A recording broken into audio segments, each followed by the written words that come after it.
Hello, everyone, and welcome to another episode of the show that is getting ready to find its running mate for this upcoming election. Spoiler alert, folks, we have a three-way tie. It's now between Johnny Lawrence, Shredder, and an old school lightsaber. Old school, none of that acolyte stuff. All right? Welcome to another episode of Dad's Turn to Talk. I am your moderator for this episode. My name is Derek. With me, as always, are the two gentlemen who are strapped into my parachute and we're getting ready to jump off this plane. Allow me to introduce first to a man who I actually spared Josh all the hate mail for the episode that we did last week, and I sent it right to Bob all about the acolyte because I knew he'd like to snuggle up with it and treat it like a pillow. Ladies and gentlemen, one and only Bob. Bob, how are you this evening? You know what? I'm doing good. I'm even better now that the acolyte's done and I don't have to watch it tomorrow. So that's even better. I know there's some other fun stuff coming out, so we'll see what we've got going on, and looking forward to talking about tonight's topic. Very good. This is good. This is going to be a fun one tonight. I have a good feeling about it.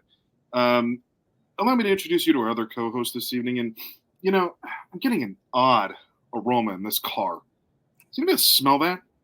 Because, okay, we need to pull the car over, look underneath and in between the seats and see if you can find any Josh. Josh, hello. Wow. Oh, my God. Wow. That was bad. My God. Are you still held hostage there? I can't tell. It's been a while. In my hostage situation of awesomeness. Oh, my God. And you think I'm harsh on you, Josh? My God, you in your size small shirt. Look at you, Derek. Good God. Just to show your muscles. Everybody loves you, too. Don't hate. Yeah, I'm doing well. I don't know what you guys are talking about. I love The Acolyte. That was a great show. Come on. Okay, nice to see you. That's the first one. You interrupted Bob. I mean, Derek, whoever it is. I don't mind. That's fine. Anyway, I am doing well. Glad for tonight. Excited for this week to see Deadpool and Wolverine. Probably going to go be a dad and check it out on my own on Friday. Just chill out with a drink and some popcorn and enjoy it. I'm going Thursday, so. Is it Thursday? Well, Thursday night. Well, release is Friday, but you special screenings. Okay. When are you seeing it? Thursday? That's what I just said. I said I'm going Thursday. Oh, okay. Maybe I'll go Thursday. I'll have to check with the wifey and see if I could get I'm away. going Thursday. Well, when are you going? Did he mention he was going Thursday? Oh my God. Unreal. God, I hope Bob chokes on that drink. Hey, congratulations, guys. We got our first dislike. Anybody who disliked it, give me a call. I'd love to hear why you disliked it. Oh, Josh, don't welcome that animosity here. Come on. Yeah. All right, go ahead, Derek. What we will say, folks, we're going to talk about things that we like very much tonight. And speaking of likes and not dislikes, feel free to go ahead and click that like button on the bottom here. And if you really feel brave enough, go ahead and move over to the right and hit that subscribe one. We would love to hear from you. Even if you dislike what we're saying, we still welcome your feedback and opinions. And we love having you listen to our show. So even if it's stuff that makes you mad, don't worry. We're still here for you. All right. Also, Derek, tell them if you like want to get to a certain subject, we time-stamped everything. So you can go right to that. Or Derek, you don't have to say it because he just did. So yeah, I was about to say, now that that's mentioned, I think we're fine now. You're welcome, Bob. Derek, go ahead and tell them that it's Bob, time you're stamp welcome. below, so if they want to listen to it, they can. You're welcome, Bob. I told Anything them. else, Josh? No, you forgot half the stuff, so why not? Okay, you sure? Yeah, and we need to be quick tonight because I have a tea time tomorrow morning. I'm playing golf in the morning, so we're not going to move at any speed to help that. You're going to sit back and you're going to enjoy at the slowest speed possible. Oh yeah, That's right. We'll be on here till 1 a.m. Pacific time just to spite me. Yep, if that's what it takes, that's what you'll do. Probably. Honor your country. All right. Anyway, let's talk about what we do like, and there's a lot of that this evening. We're excited to get into our first topic, which has to do with awesomeness. Speaking of awesomeness, we cannot get enough of this show. It finally arrived last week. Thank whatever powers above, because we needed something that we felt made us pure again, made us wholesome, made us real. That's right, folks. Season 6, Part 1 of Cobra Kai It is out now. We encourage you to check it out on Netflix. And if you haven't actually watched this show at all, watch from the beginning, please. We can't say enough good things about it. But what we're going to be talking about here is the final season, but part one of the final season. This is actually going to be split up into 3 parts. So we just got the first one. I believe the second one is around November is what they're November. saying. Yeah, November. Mid-November. I think they're saying November 16th is what I last. Oh, gotcha. Somewhere around there. Oh, perfect. Now that's something to be thankful for during that season. And then I believe the last part of it is going to be in February of next year. Is that right? Yeah. Well, they just said in 2025. Okay. So my guess is probably February, March, because I know they don't want to overlap with the Karate Kid movie, which is supposed to be in the summer, I believe. I thought it was December. It's not December? No, Josh, you complained about it, so they moved it back. It's true. It was supposed to come out this December, and they moved it to the next summer. Yes, thanks to me, despite me. Yes, exactly. So because you complain, now we have to move it. You see what you do? You know, both of you shut up already. Oh my God. Bob, I am so sick of this. I am so sick of this. Well, all right. So Derek should take over because Josh needs to want Derek to take over. Yeah, I have been. You remember who was moderating this or no? No, I mean doing all the fan stuff. Whatever. You don't want me to take that over. Exactly. That's what I was about to say. I would. I should take over. No, you're not incapable of that. You have no idea how to work. You guys, my wife. Jesus. All right. Thank you. Anyway, let's talk about it though, guys. Only 5 parts in the first releasing here, but I gotta say, I've only gotten into 3 of them, and I have very much liked what I've seen. Why don't you kick us off, Bob, with your thoughts and how you've liked it thus far? Can we get spoilers for the last 2? What are we going to do with Derek? You're going to be fine, Josh. Just relax and let Bob talk. Actually, you know what, Derek? I'm going to defer to Josh on this one. And the reason why is because when he and I were talking earlier today, he said he had some stuff that he had to say. So I really want to hear his thoughts on this. All right, Josh, to you. So I'm going to defer to you, and then I'll go. Okay. I mean, I liked it. I really did. I would say one of my favorite scenes was episode 2 when we got the young Terry Silver and young Kreese, and it didn't occur to me that was, what's her name that she was the granddaughter. Yeah. But I just thought the whole scene was really cool. Still, you really didn't bring that up? No, I really didn't. I'm being honest. I didn't figure that part out. But I thought the rest was good. I'm curious what you guys thought. There was a couple things that just say it. Derek already said spoilers are fine. And for those watching, spoiler warning. Okay, yeah, it's a spoiler warning. One of them isn't. I thought the fights were a little cheesy between the kids at the batting cage, and when they were stopping, it was. Didn't you guys feel it was a little weird? I mean, the fights. The nature of this has gotten to where there's an element of cheesiness that comes with it, but that's also a big part, I think, of as to why we like it so much, because it's like a nostalgia feel you get from the 80s.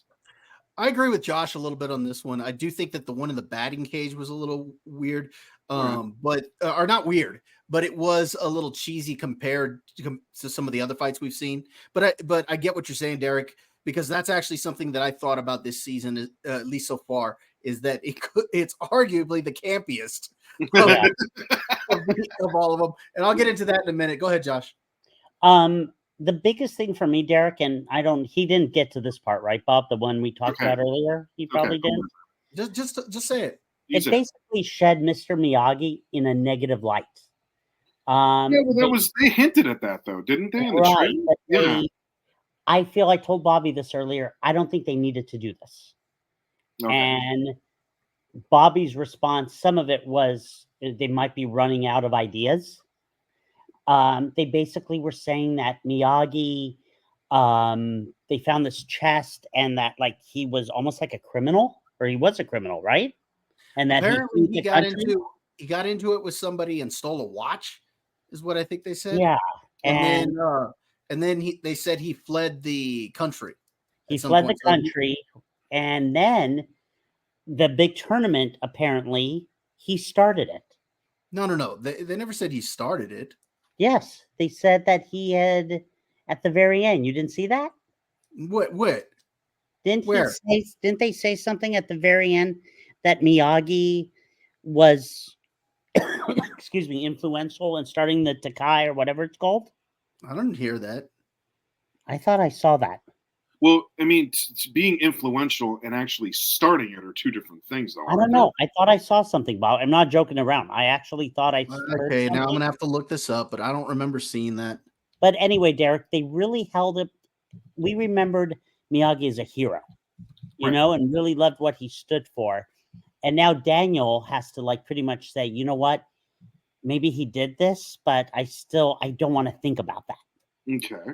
I want to remember the Mr. Miyagi. Yeah, I don't want a bad picture painted of him.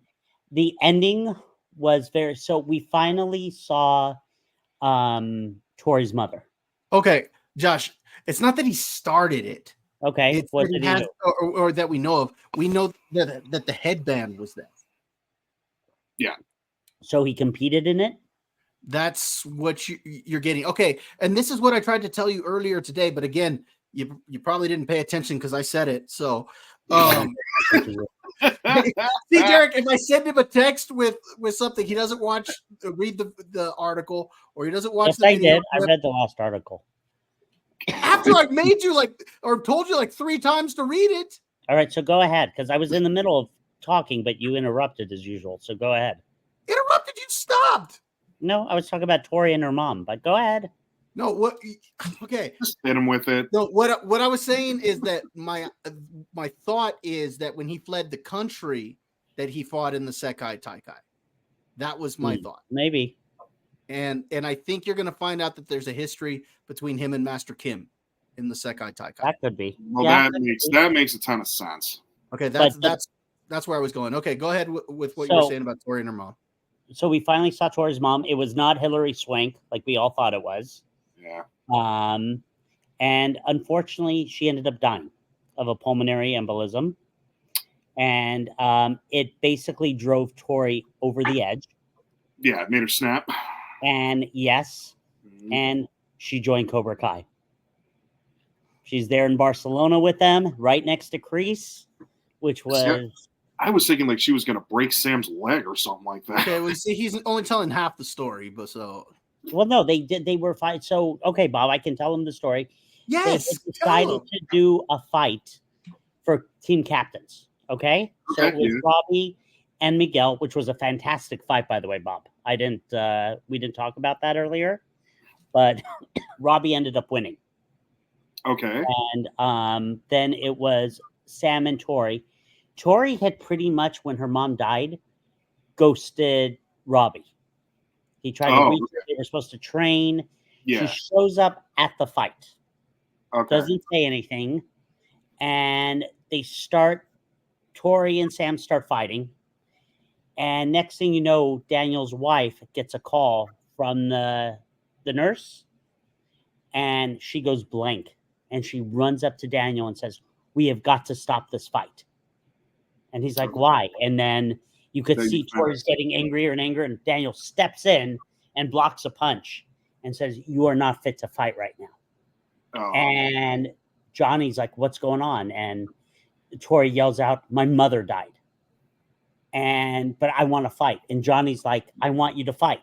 And Daniel is saying, "You don't fight."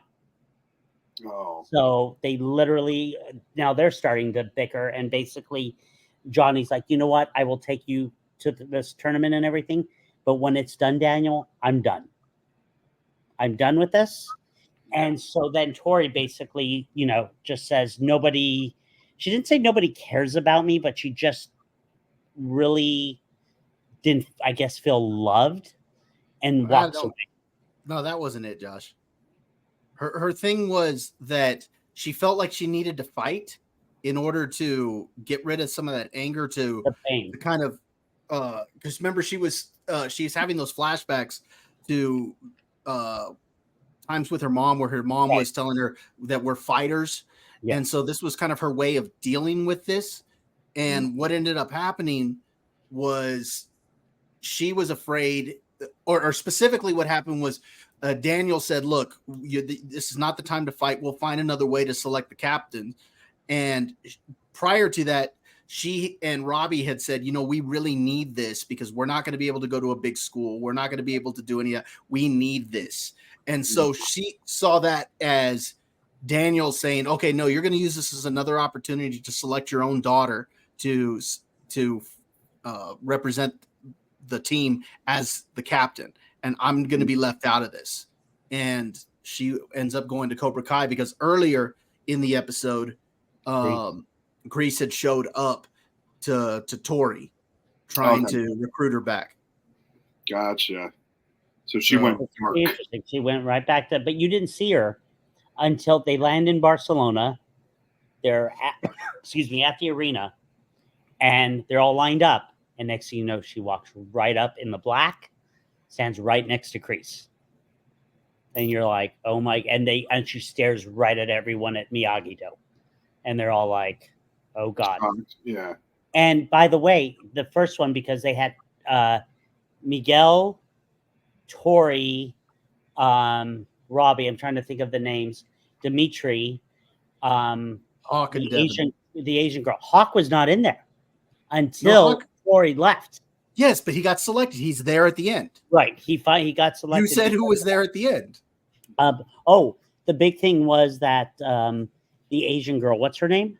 Devin put laxative in Kenny. So they were so Barnes coached them because Johnny and Daniel were fighting, and they said, we need a mutual non-biased person. We need outside voice. Okay. So basically, in one of the final competitions, it was stealing the other team's flags away from them. Capture the flag. And basically, Kyle, right? Or no, Kenny.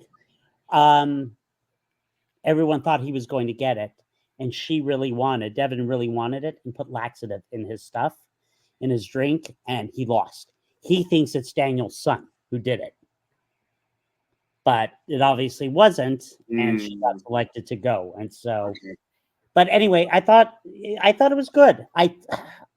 To me, we explained this a couple months ago. I thought the second season was the weakest. I still do, but I would say this is a little bit, next to it. Okay. Okay, Bob. All right. I'm going to actually give you a review as opposed to telling you exactly what happened. I'm just I agree with Josh about the part with Mr. Miyagi. I don't think it was necessary. I think they're trying to fish for storylines, but if they have a storyline maybe where he and Master Kim were fighting, and there's a history between Miyagi-Do and the origins of Cobra Kai, I think that could be kind of interesting and that could work. So I did like what they did there. I like this. It's ridiculous and it's kind of creepy when you think about it, but the slumber party. God, I thought that was funny. I don't remember. Was the slumber party in episode 3? Yeah, I think it was. So I thought that was kind of funny. Again, it's kind of creepy because Johnny's like in his 50s and he's there with 3 high school girls, for a slumber party. That's because Johnny's completely out of touch with all the other eras except the 80s. Like that. And what I love is they're like, "Why are you here? I'm a girl dad. It's okay." So yeah, I thought that was good. I thought that was funny. And then what I liked is how he's tried to generate some trouble by using the 2 guys' phones and texting the other girls. And then when they get outside and they start fighting, he's there with Devin. He's like, "Look, it's happening. It's happening." So he's all ready to watch them tear their eyes out. So that was good. Like Josh said, in episode 4, Mike Barnes gets brought in by Daniel and Johnny because they felt they needed a non-biased opinion in order to select who was going to be in the Sekai Taikai.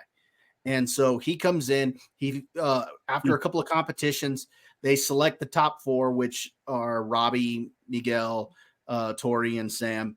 And then, of course, like Josh said, they have some one-on-one fights to determine who the captains are. I like the fact that Robbie was able to win and become the team captain, because remember I had told you guys the last time we talked about this that I wanted to see Robbie get his, because Miguel has already won a tournament and Hawk has already won one. So since he's already come in second place twice, I wanted him to get his opportunity to actually win this thing. So I thought that was kind of cool. One thing Josh didn't mention, and that the way episode 5 ends, it ends with them in Barcelona, but it almost feels like there's something missing there. Like it literally, you see Daniel and Johnny arguing, and Johnny's like, once this thing is done, we're through. And next thing you know, they're in Barcelona. So what I'm wondering is,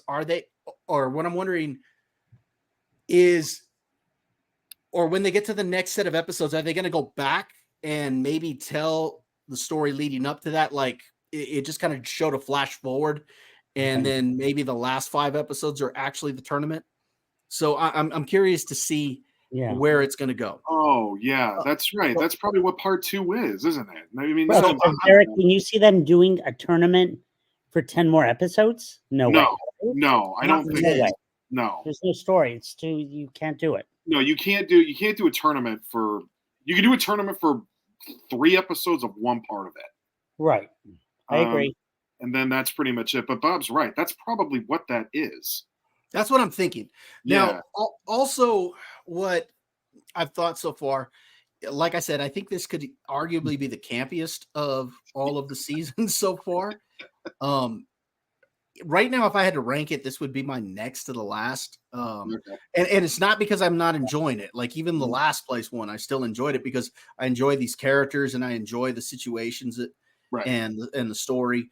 But there are some stuff that's a little bit ridiculous, like Kreese getting bit by a cobra and he doesn't need a doctor or anything. Oh yeah, you didn't tell me about that, Bob. You said you had issues with. Yeah, that is. So I mean, and not only. Yeah, I'm sure he got bit again when he turned around and killed the thing. That's weird. So there's weird. that. I didn't think of that. Yeah. And then at the end, towards the end, when Amanda gets the phone call that Tori's mom had died, why would the doctor or nurse be calling Amanda? Yeah. I mean wasn't there something though that happened in previous seasons about that? I don't remember. I felt like it was. Even if there was, there is a point to that because it's not memorable, so you can't really link it back up. How old is Tori? Well, she's a minor. They're all minors. They're still in high school. Yeah, they're like 16. Maybe that's. Yeah, but she still had her mom. Yeah. No, but at the time, maybe it was written that if something happened to the mom, that what's her name? Daniel, like an emergency contact. Yeah, it could have been it. That would be the only way, because my first thought is, why would she have called Amanda? Mm-hmm. That just didn't make any sense for that. I thought it made sense, but something happened in a previous season, Bob. I felt something happened, and I'm trying to remember which season it was. Look, I know she had like some interactions with Tori. Yes. I don't, and didn't Tori, or she helped get Tori back into school or something like that? Yes, something happened. I'm telling you, something happened where that phone call makes sense.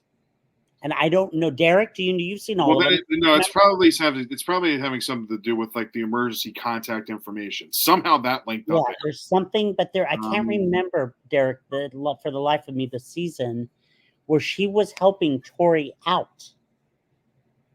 No, I know it's ringing a bell. You're thinking. I see your brain. But even then, let's assume she is the emergency contact. You're going to tell me that the doctor waited like a day and a half before she called? Yeah, that's not. Yeah, it's I'm something. just- I'm saying it's true. Yes, it's weird. Or a 50-year-old dude go into a slumber party with several I know. girls, Yeah, or high school girls. I mean, so Maybe or- it's jumped the shark. or when all the kids went to the frat party. Right. I mean, so there was just some stuff here and there that was a little off, but I will say the fight at the frat party was pretty cool. yeah, That was cool. I think the biggest thing is, and Bob told me this earlier, Derek, hmm maybe they should have left it off with season 5. But the problem, like I told him, they had already mentioned the big fight. So you can't just mention the big fight in Barcelona. Not do it. Yeah, I get it. Yeah, and not do it. So basically, if they had never mentioned that fight, then that would have been a perfect ending probably in season 5. They got something cooking here. There's 15 episodes to this. They got something cooking. Yeah. I was I telling agree. Josh that it's hard for me to give like my overall opinion on everything, Yeah. because there's still 10 more to go.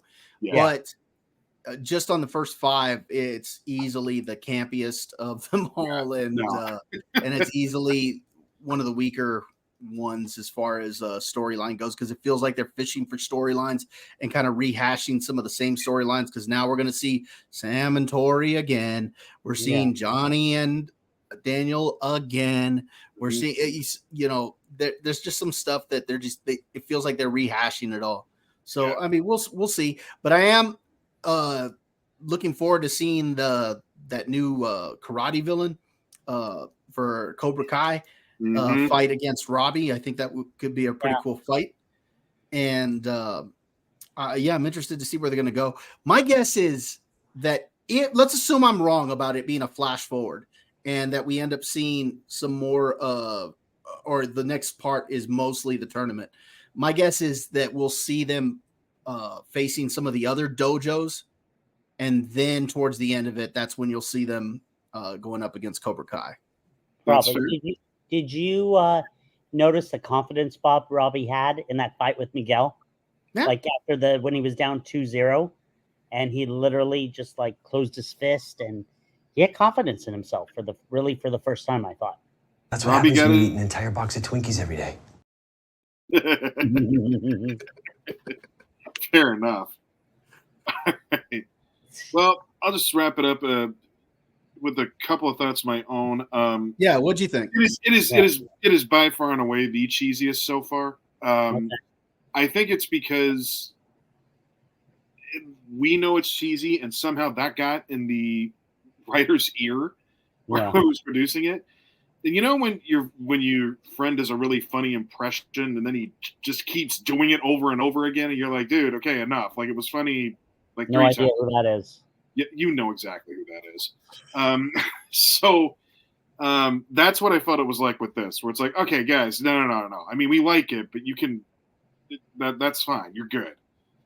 But I do think that there's going to be some interesting stuff that happens probably within the next seasons. I think this season is actually, this season, I mean, it's one part, but it is a build up to what's about to come for 2 and 3. I think they're trying to leave you with a lot of cliffhanging, which is a good idea, because the next one's not till November anyway. So not a bad strategy. I do hear what you're saying about Mr. Miyagi.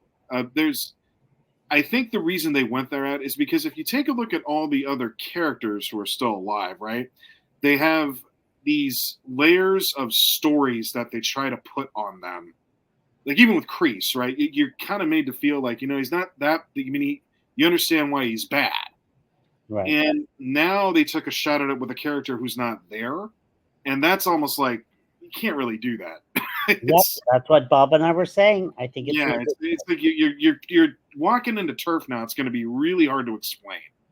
Now, maybe you could do it, and like Bob was saying, if it matches up with that story in the tournament, hey, I mean, I'm all for it. But that's weird. I think they have to do it that way because, yeah, like, remember in the originals, Miyagi was all against tournaments. Always, he wasn't for it. He didn't want Daniel to fight in the first one. He only agreed to it because he saw no other way out. Right. Same thing for the second tournament. He wasn't for Daniel fighting. He refused to sign the permit or the application.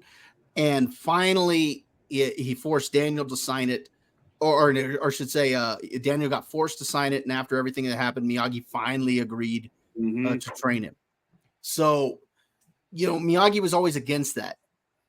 So if we're going to have a history with him and Master Kim and the Sekai Taikai, they had to give a story for him to be there because we already know he left Okinawa and he came to America. Yeah. So they have to somehow get him out of America and back there. Maybe they're going to say that when he first came to America, maybe he was poor, struggling financially, and maybe that's why he did what he did and had to flee. And Just that's so what I'm saying, though. It's so weird. It's tough turf. It's tough turf to work on there. And that's the point I think I was trying to get at, is that you can do it, but it really does have to arc up well. Right. So maybe, Bob, to your point, again, maybe that's why we're getting all the cliffhangers here, is because they are trying to find a way to do that. But be careful there. Tread lightly. I'm going to say I don't like it. I don't like it. Okay. All right. Well, for now, who knows? Yeah, for now, if that's what it is, that's what it is. Okay. Yeah. We are where we are. All right. Now that Josh ruined the evening, why don't we just call it a night and we'll just sign off? Okay. There we go. Anyway, it's, folks, again, even the bad seasons are good. Okay, you're not going to go wrong here. Watch. Better than the Acolyte by millions. Oh gosh, yeah. These aren't even apples to apples. No. Okay, that's like saying, having a sniffle is better than poison oak. Okay, yeah, duh. Like what? Come on. No, this is exactly how Star Wars should have been. What? Like you both said last week, this is exactly how the sequel trilogy should have been. Well, building yes, have the old characters, but building new ones. Because, like we've all said, if you take away Daniel and Johnny right now, you could do a show with these kids. We're invested in these kids. That's absolutely true. You could absolutely do that. So, I think it's gonna get good as we go along here. But for now, okay, question marks. And it's not bad. It's like you said. We can't say anything until it's finished. It's still enjoyable. It is. Of course it is. You'll still watch and have a good time. Don't worry. Yeah. All right. So, folks, we're going to move on to our next topic here. And, gentlemen, I don't know about yourselves, but it's always better to be proactive than reactive. And we're going to get real proactive with this next topic because we're about to talk way too early football here. And by way too early football, here's how we're going to do this. It's the cleanest of slates we're going to get right now, folks. So why not take advantage of it? No injuries. Everybody's going back to camps excited. Here we go.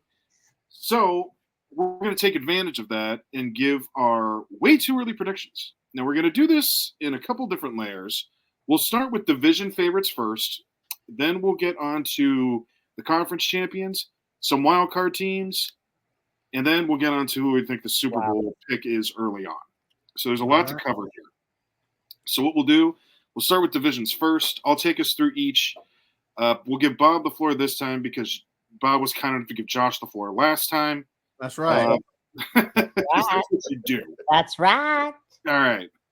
The AFC East is where we will start in terms of our division predictions. So, boy, what a fun show this is going to be with this group of bandits. All right. Bob, why don't you go ahead with your prediction for the AFC East?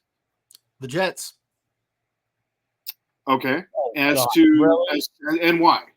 Okay, and why? because I think defensively they were still a pretty strong team last year. They've got you still have what's his name at running back, Breece Hall. You've got some good wideouts. I think you've got hopefully if Aaron Rodgers can even be half the player that he was, they should be fine. Because how many games could they have won last year had they just had some adequate quarterback play? So that's why I think that maybe this is the time that they get it. And if you look at the division, I would love to say the Bills, but the Bills are rebuilding.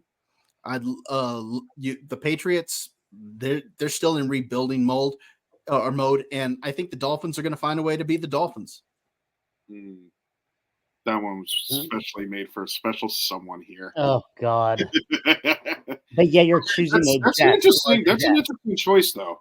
Yeah, it's a bad choice. No, my big reason is because I think their defense is for real, and I think I think again, all they needed last year was some adequate quarterback play. Because if you look at how many games they could have pulled off had they just had some decent quarterback play, because their defense kept them in a lot of games. Who's your backup right now? I don't or what's his, I don't think they've decided, but you got Jordan Travis on the roster, and I forget who the other quarterback is. Yeah, he'll be starting week 1 after Mr. Rogers. Well, that's an interesting take, Josh. Go ahead and tell us why you think the Dolphins are going to win it. The AFC East, because it's Tua's last year of his contract. I think. Hold on. So to be clear, you think the Dolphins are going to win it? Win the AFC East? Yes. Yeah, right. Yeah. We talk about your Florida State Seminoles, who couldn't get into the playoff after. Shut up! Exactly. Thank you for that. Stay on topic. I'm tired of this. Okay, I am so sick of this already. You know what? I'm done. How do I get out of here? Come on, Josh. No, seriously, Josh. So okay. Anyway, I just think the Dolphins. I think there's a lot of pressure on them. They've made some changes in defense, which I would say is skeptical, but we have the offense. And I think if you look at each team right now, Bobby all of a sudden loves the Jets, which is shocking because they're the Jets. We have no idea what's going to happen with Rodgers. Let's see if he even plays the preseason. Yes, they have. Hey, hold on. You're going to tell me that he's not better than Zach Wilson? Oh, yeah. No, he is. I just don't see them winning. There's my point. The division. I think they're not winning the division. I think New England, no way. I think with New England, maybe they win 5 or 6 games this year. I think as far as the Bills got rid of half their team. That's what, and people have picked the Bills, and I'm like, what? Yes, you have Josh Allen, but you got rid of Diggs. You got rid of Gabriel. You got rid of guys. How? I don't even know who is their top receiver right now. Keon Coleman. It's going to be from Florida State. That's their top receiver, a rookie. Literally, no way. No way. They also have Curtis Samuel, and they have Khalil Shakir. Yeah. I don't know. But anyway, I say my Fins. What about you, Derico? This one is all over the place, and I'm really not sure to go with, but I'm probably going to make Josh mad. I'm saying Buffalo as it stands right now, and I'll tell you why. Okay. Bunch of teams rebuilding, so are the Dolphins. You guys lost a lot of players too. We did, and so but not on offense. Well, that's fine, and now your defense is toast again. So you got nobody to help you out on that side of the field, as it stands right now. And as Bob, as much as you're right about the defense on the Jets, that's true. That's absolutely true. But that offensive line is suspect. And when you have I agree with that. I don't care how old he is, even if he can still play great. That's a guy who came off an Achilles tear. And you don't know what he's capable of now. So there's that many holes in that offensive line with what's already an injured, pup at this point. Then that's too much of a question mark for me. I can't roll with that. But I do think they'll win a ton of games. They'll be good, as much as they can win in terms of the badder team, the more incomplete teams out there. The Jets will win those games, and they'll probably be, I would even say, like a 9-win team. I think they'll do well. I don't think they're going to get in the playoffs. See, it's funny that you say that, because that's actually the way I think the AFC East is going to play out. I think it is going to be a weak division this year. Yeah, I think that's why I think the Jets are going to win it. I think they're going to do it with a record of 9-7. And I'm sorry to say it, but this is why I picked Buffalo. They have Josh Allen, and I don't count him out. I just don't. He's exactly those legs. Them and those legs. That's exactly right. So he may not have a top receiver right now, but as it stands, he doesn't need one, at least not to start off with. So that's why I'm saying Buffalo. But to your point, gents, this may be the weakest division of all of them, which is why it's going to be interesting to see how all this pans out. Now, I will say, Josh, you are right about the offense. That will win the Dolphins a lot of games. Yeah. That will. But if you don't have the defense in order to give them protection to keep the scoreboard in their favor, that's going to be problematic. And it's just going to be like, neck and neck for a lot of games. And that's iffy. So we'll see what it can do. I don't know. Iffy situation. Yeah. I mean, gotta stay healthy. We'll see. Yeah, we'll see what they can do. Let's move on to a division that is not so weak. This is the AFC North. The AFC North is one that many say is the best division of football. I disagree. I'll get to my pick on that a little bit later on. But the AFC North, gentlemen, who do we have here? Bob, who's taking it? I'm going to take Cincinnati with Burrow coming back. I just think he's going to be on a mission. And as long as you still got T. Higgins, assuming they don't trade him, again, this is assuming that it stays the way that it is. You still got, what's his name? Jamar Chase. I just think they're going to be on a mission and they're going to find a way to do it. Macaulay Culkin's going to get it done. But I will say that I was real close to taking Baltimore. So, all right, good stuff. Josh, to you. Baltimore. They got Derrick Henry, putting him with Lamar Jackson. And again, it's like what you said at the beginning, Derek. This is way too early. We could all be just completely. It could be Cleveland. Okay. No, you say that, but they got to the playoffs last year. I know. I'll say it now. If Cleveland makes the playoffs, there's going to be a reason why. Why? It's going to be because Deshaun Watson either gets hurt or he gets benched, and Jameis Winston takes God, the rest of the way. I'm calling. Hey, if Flacco could do it last year, coming off, after he was retired, old Jameis Winston could do it. There it is. Interesting, but I think Baltimore. I really, as of right now, I think Cincinnati is close. I don't know what's going to happen with Pittsburgh, gentlemen, with Justin Fields, with Russell Wilson. God, I don't know. Preseason for them is going to be interesting. Don't you think, Bobo? Don't you? They've got to compete, right? I've got some thoughts on that, and I'll get to that in a bit. All right. Go ahead, Derek. I am in alignment with you on this, Josh. I am picking the Ravens. Here is as to why. They, from all the dimensions, offense, defense, special teams, they are loaded on, excuse me, in every way. They have a head coach that cannot be, every time you test him, he finds ways to succeed. Yep. And doesn't always win Super Bowl, but he is good at what he does. They also have the best special teams coach, maybe in all the NFL, on their side. So when you have all those flavors adding up together, it's going to make a good bowl of soup for the Baltimore Ravens. I will say, and we're going to talk about this, I know, a little bit later on in terms of our playoff teams, Baltimore better be looking over that shoulder. Now that Joe Burrow's back, he will win. He will win. That is the one man right now that can say that they slayed the Patrick Mahomes sorcerer. He's the only one right now. So when he's back, they win.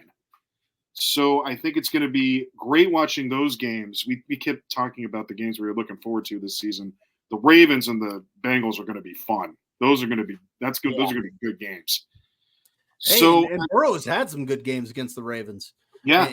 So I mean, it's possible. That's why I'm taking Cincinnati. It's not because I think that any less of Baltimore. I agree with you, Josh. Derrick Henry's going to add a whole new dimension to that team. I just think Burrow's going to be on a mission. Yep. We talk about Bob and I always talk about throwing the football, right? We always talk about the air raid, the spread offense, and all that. I'm going to tell you guys both right now with Baltimore, it's about the speed run game. It's about the option. It's going to be pounding the football in the heart of the defense. It's going to be a different type of offense. That may be what it's about, but they don't have to get you that way. That's what makes them scary, is how many options they actually have, how much of an arsenal they can throw at you. Yeah. So you're right. That's probably where their best game may be, but it doesn't have to end there. They got other ways. Yep. But it'll be interesting. I do want to mention something about the other two teams, though. Look, Pittsburgh's not bad. They still have quite the roster themselves. And I do like Mike Tomlin. We talked about the fact that the NFL is an offensive coach league. right now as it stands. Right. Tomlin is not that guy, but I do have a lot of respect for him. And I think he can do a lot with this team that he does have. I think you're right, Josh. I think the quarterback situation is dodgy. I think it's iffy. I don't know what to think of it quite yet. No. But, they got options, I guess. That's the one thing you can say. Cleveland certainly is no slouches either, but Deshaun Watson is too much of a question mark for me. That's really where I'm like that. Where did Cleveland get? They got a top receiver. Who'd they get? They picked up, who was it? Oh my God. I am drunk. By the way, I got to let everybody know the three of us are huge football fans. We're diehard. But during this time, we tend to forget stuff until football. So it's like we're trying to remember all the. Who did they get? They have our Hold on, I'm pulling it up. Hold on.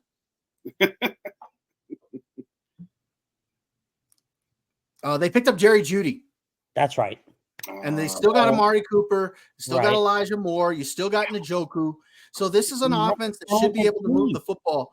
Plus, if Nick Chubb is just even half the player that he was, now that he's going to be back, that should take some pressure off the team. The question mark is, like Derek said, Deshaun Watson.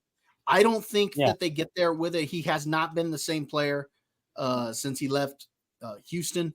And well, since he sat out at Houston for a whole year. Yeah. So, and by the way, most people, I don't know if you're, diehard football fans like we are and stuff. One person they hired, Mike Vrabel, former Titans coach, to be a consultant on defense. Yeah. Just saying, when you hire someone with that experience with Myles Garrett, we could be wrong. Cleveland could win the division. I mean, yes, you're right. They could. It's on possible. Paper, Derek? On paper, I said it's possible. I don't think it's probable, but it's possible. You're right. I already told you how it's going to happen if they get it. Yeah, they'll throw 40 interceptions and 40 touchdowns. They don't care. Don't you get it? They did not care about that in that offense last year. What's his name? Flacco. He threw tons of touchdowns, but he also threw tons of interceptions. Dude, they did not care. The Browns were playing like they had house money last year. Like they stopped caring right down the stretch there. That's the way they play, and that's the way they coach. Their offensive style is very much let the quarterback heave it and go. Yeah, and that's Winston. So that's why I'm saying if something were to happen to Deshaun Watson, I don't think they miss a beat. Because Winston is a guy who's going to come in and just gun it.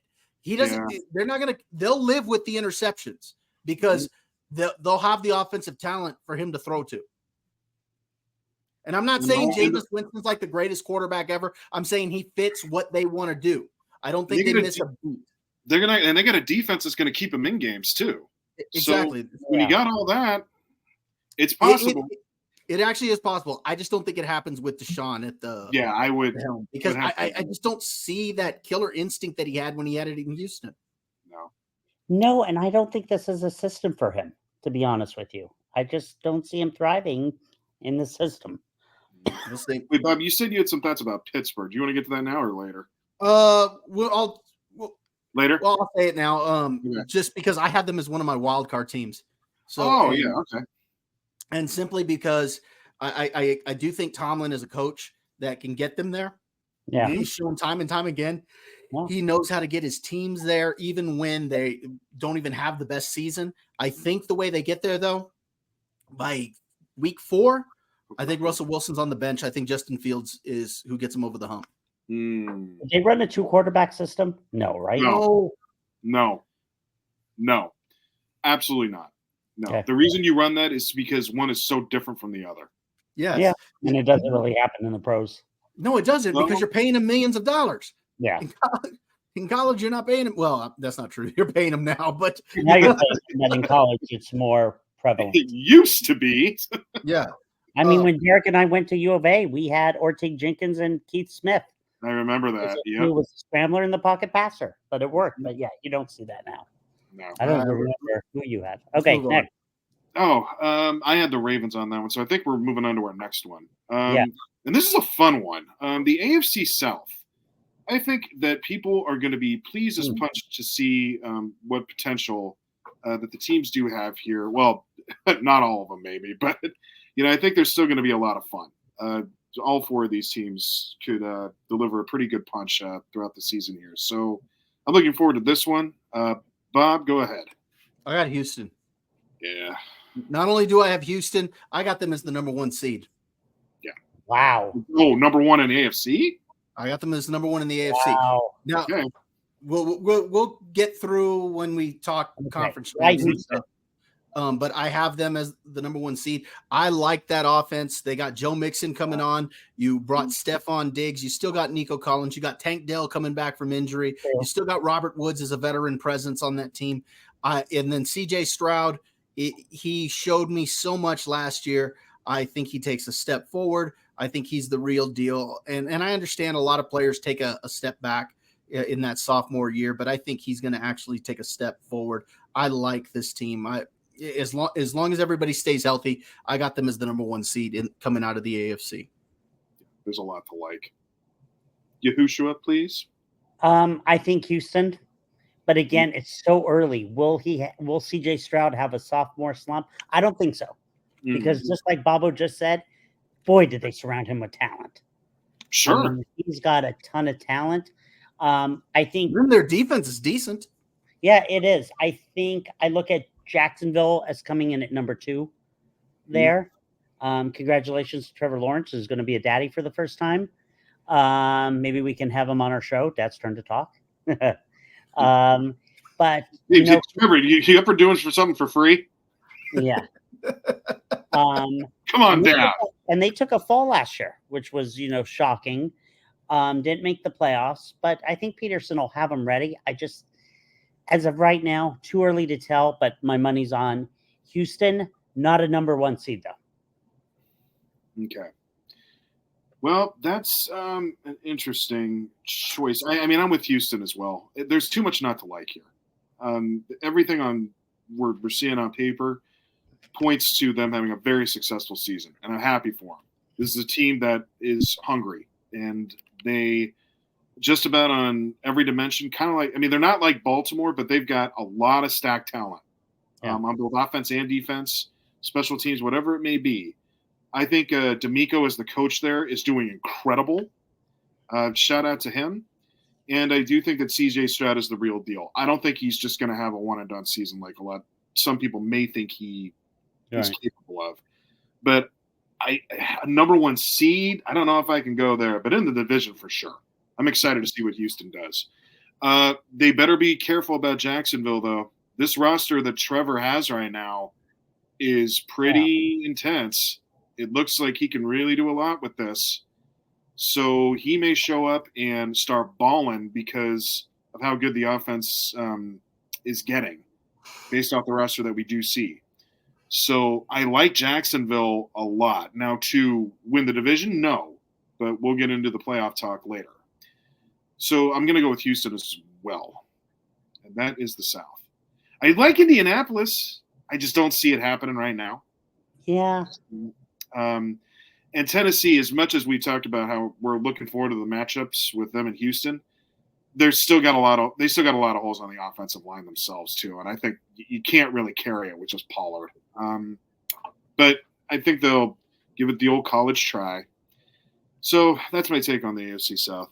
Anything else before we get on the last AFC division? Nope, go for it. I think this one's going to be pretty easy for now anyway. The AFC West. Yes, folks, here we are. Hi, Patrick. Bob, why don't you go ahead and give us your take on this one? All right, well, I'm going to take the Chargers. Yeah, right. I'm taking Kansas City. And I've got Kansas City as I know we're not necessarily going to talk our seeds, but I just kind of thought Houston was going to be the number 1. I see Kansas City just because they're having to do this all over again, kind of slogging through the regular season with the playoffs is where I think they're really going to heat up. But I do think they'll come out as either the number 2 or the number 3 seed in the AFC. I like this roster. I think you have the most elite quarterback in the NFL and arguably the most talented in NFL history. I'm not saying he's the best in NFL history yet, but he is arguably the most talented. And then you still got Travis Kelce, you got Rashee Rice. I like that you brought Marquise Brown over, and then you've got what's his name from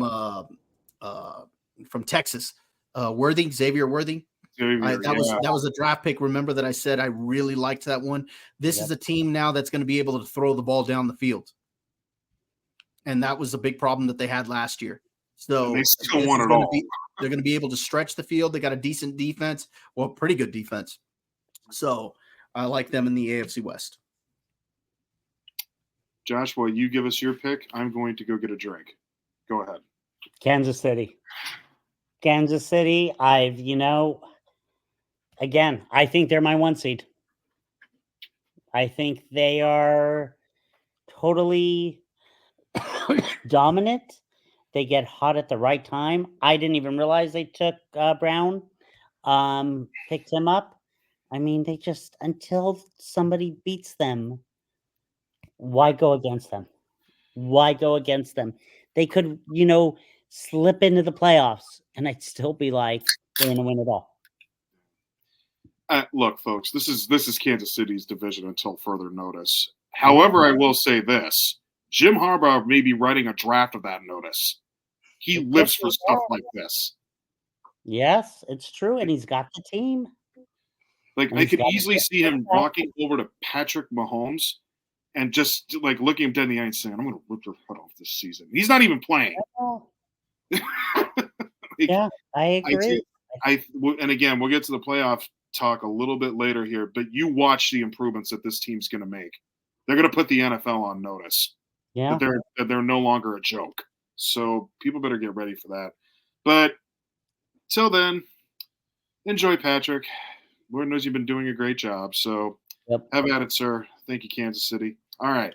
That takes care of one conference. Let's jump over to the other. Oh, my favorite. Let's talk about the NFC East, shall we? All the teams I like. Let's go ahead. You first, Bob. I have Philly. I think they're going to be back. I think last year, Jalen Hurts just wasn't right. He was hurt a good portion of the year. He just didn't look like himself. I think that they pull it together. I don't think you're going to see them have the letdown that they had after the hot start last year. And then the addition of Saquon Barkley. I like Philly to win the East. Yeah. You, Josh? Philly. Yeah. God forbid I say Dallas. I would never say Dallas. I would never say Dallas. Well, I mean, okay, all insults aside, here's the thing about Dallas. They're going to rely too much on Dak Prescott and CeeDee Lamb to get this team to the promised land. And you can't rely on those two only. It's not going to work. So. Philly is dangerous. Philly's now with Barkley and Jalen Hurts. I mean, they're the Baltimore of the NFC right now.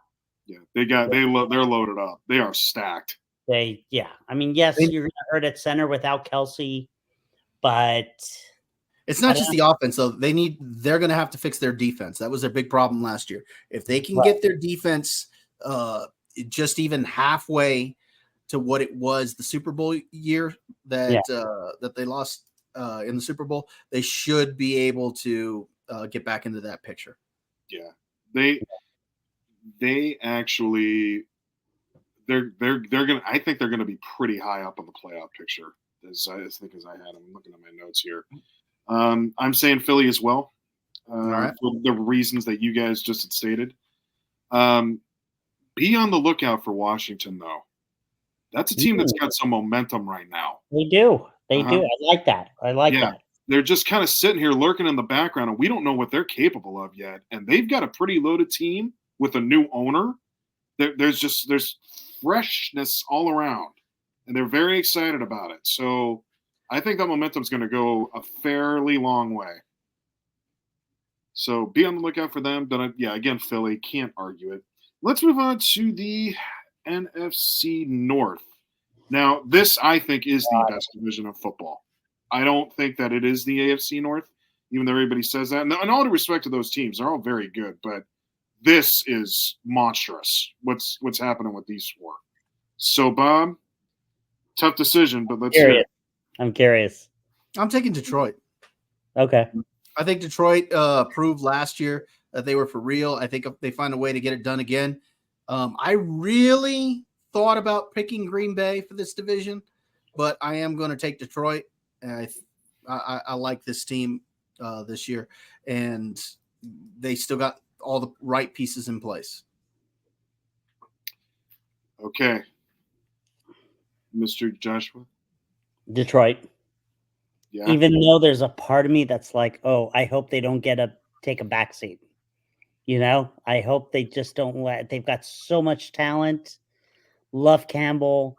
I just, Goff has really shocked me. Bobby will be the first to admit I did not believe in Goff. I did not believe in Goff. What did I tell you? What did I tell you, Josh? You were right.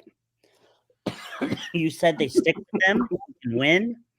They even drafted Hendon Hooker last year from Tennessee, and I was like, oh, put him in. But I was wrong.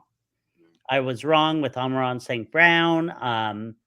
They're an amazing team. They're an amazing team. They're hungry. Yeah, they are. But let's not forget about the Bears. The Bears on paper, who I'm trying to remember. It's been so long since we'll get to the Bears in a minute. Yeah. Or a little bit. But, I think the Bears can contend with Caleb Williams. Definitely has more talent on that Bears team than he did at SC. So let's see if he can handle the pressure. Derek, what do you? I think we're unanimous here. I go Detroit here as well. What this team's managed to do within the past 3 years, what this franchise has been able to do within the past 3 years is nothing short of incredible. They need to write a book about this. They managed to take care of the flaw that they knew was a problem. It was the defense. They tried to beat that up on the draft side of the house. So I think now that they've made the change that they needed, where they knew they needed to improve, they're now fully loaded. And they're ready to, I think, go a very, very solid, potentially like they could be like a 14-3 team. Like that's how good they could be. So I'm ready to watch them get to the promised land, but not at the expense of my own team, of course. But, Green Bay is getting scary. Yeah. And they are also young, and they are also hungry. And I used to make jokes about Jordan Love. I can't do that anymore. He's good, and I think he's going to show it again. Get to the playoff picture here momentarily. To your point, Josh, Chicago, man, they're stacked too. We've been talking about them. But here's my thing about Chicago. Defensive coach who is on the hot seat. Yes. So that right there, but still loaded with talent. They're going to get some good wins this season. So that's why I couldn't go with Chicago. And Minnesota, they're last, but they're still good. I like their offense. So, I mean, it's like I'm saying, it's hard to pick a true winner out of it, but because Detroit is so stacked and they are so well coached and they just seem to be in rhythm together, I'm giving it to Detroit. Let me tell you, the Bears have all this talent. They do. Talent. They don't make the playoffs. It's coaching. For sure. I'm sorry. You look on pay. I was just looking. I keep looking here because I want to see the rosters. Mm-hmm. I looked at the Bears. Bob, I shook my head. I was like, that doesn't mean that doesn't mean that it's coaching if they don't make it. Like Derek just said, this is a stacked division. No, I get it, but I think with the talent they have, they should win a lot of games. Well, no, but because this division is so stacked, this could also get very physical too, where they get beat up so much that you never know who's going to walk out of this on the other side. Yeah. So, I mean, just that alone, the NFC West was like this not too long ago, where everybody was just thrashed. Right. So that's easily that could happen with this division, but not rooting for that, of course, and we'll see how it all thins out. But just where it stands right now, I think we're all with Detroit, so that's a good thing. Let us move on to the NFC South. There you are. Okay, Bob, if you would. Baker and the Bucks. Okay. You guys are Baker Mayfield, I swear. Look, I am a Baker Mayfield believer. I think Baker's got that. He's got that attitude that you need to win sometimes, and there's a reason why Cleveland hadn't gone to the playoffs in years, and he finally took them to their first one in forever because he has that attitude. I'm not saying he's like the greatest ever, but he's got talent, around him in Tampa Bay. I like their offensive scheme, and I like the way he plays. I think that he fits what they're trying to do over there, and so I think Tampa Bay gets there again. That's fair enough analysis, I suppose. Joshua? Tampa Bay, Atlanta, very close, I think. Because of Cousins, he's got London, he's got Pittman, he's got Bijan Robinson, he's got the talent around him. But I still think, Bobby and I watched Baker. I know you're not a believer, Derek. We're well aware of that. But the guy wins, and I think with the talent he has around him, got them to the playoffs last year. I look at New Orleans. I don't know, Bob. I start thinking of Spencer Rattler. Or is he going to be the starter? Who knows? I don't know. It's New Orleans is interesting. I think Dennis Allen is absolutely on the hot seat. Oh God, yeah. Olave is there. Is Michael Thomas still there? I don't know. For some reason, I'm thinking he's not. Yeah, that's what I was thinking too. Carolina, I feel is going to be improved. With their new coach, Tampa Bay's old offensive coordinator. Okay, what's there? Do you know Tampa is? I can't think of his name. Oh, he's a free agent right now. Oh, he is. Wow. So who's the top guy in New Orleans? Olave? Yeah, it'd be Olave. I don't know. Carolina. Look, if they can work, what's the coach's name at Carolina? Hold on, I'll look it up.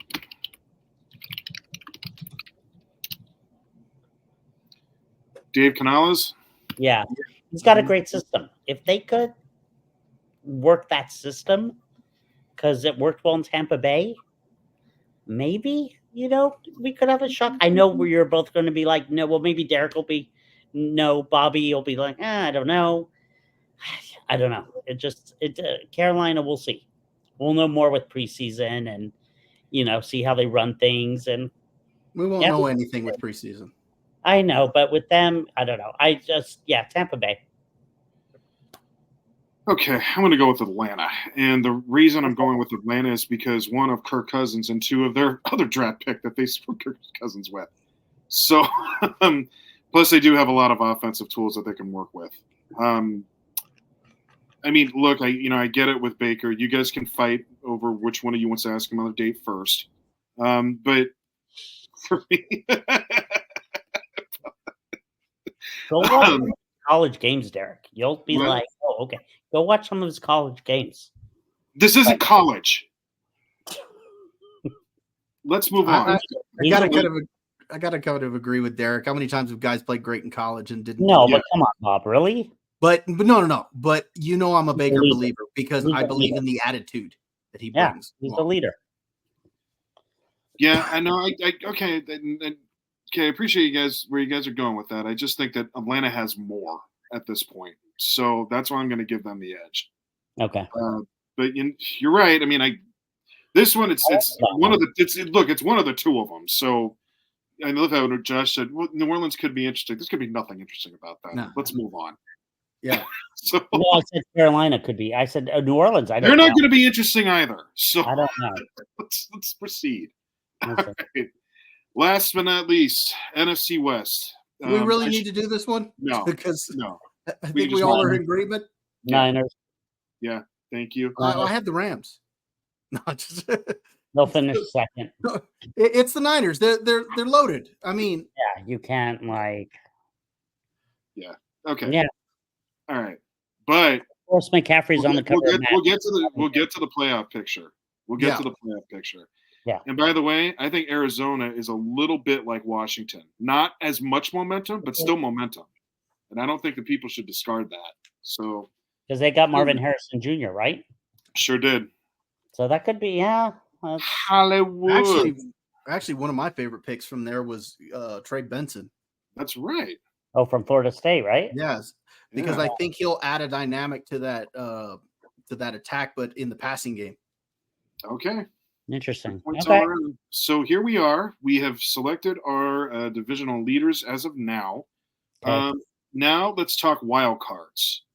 How about you guys give me 3 of them from the AFC, 3 of them from the NFC? You got it. Rob? Go, Bob. All right, from the AFC, I got Pittsburgh making it as a wild card, like I already said. I got Yep. Baltimore going in. So I've got 3 teams from the AFC North in the playoffs. And as that final wild card spot, I am going with a wild card here. I'm going with Tennessee. Really? Interesting.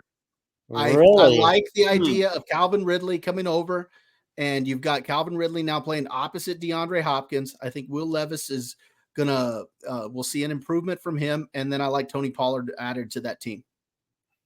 Interesting. Plus, I think they were in so many competitive games last year. I think they find a way to make it to the playoffs as a wild card. So that's those are my wild cards for the AFC, and then for the NFC, I've got the Rams making it in. I've got Green Bay, and I've got Chicago. So I've got 3 teams from the NFC North. Wow. I think Chicago finds a way to win enough games, and they make it into the playoffs as well. Very realistic possibility. Like you said, that team is loaded on the offensive side. So I've got Chicago finding a way to get in. All right. Yahushua.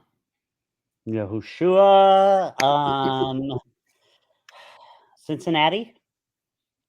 Okay. Yep. I'm gonna say Buffalo because I got Miami winning the East. I think Buffalo will get in there. Buffalo is a wild card. Okay. Yes, these are my wild cards. Yes, correct. Right. God, this one's tough. It's so tough. You didn't have this figured out beforehand? No, I'm thinking because I have it's You know, fly. We gave you the topics. No, I know it. It's between for me right now. I can tell you, probably Jacksonville. All right. Is who I would put in there. Okay. But an honorable mention I'm thinking of Denver because of Sean Payton. There are no honorable mentions with a wild I know. card. I'm just thinking mine, but I think I would say Jacksonville is my last. You don't give out participation trophies. I'm saying Jacksonville. I'm just saying Denver. I don't know. Okay, Derico, who do you think? Okay. I'm going to say Cincinnati. Wait, you didn't say the NFC. Oh, that's right. You didn't. Oh, I got to give the NFC. Oh, God. NFC, I'm going to say the LA Rams. I do agree with Bob on that one. Let me see.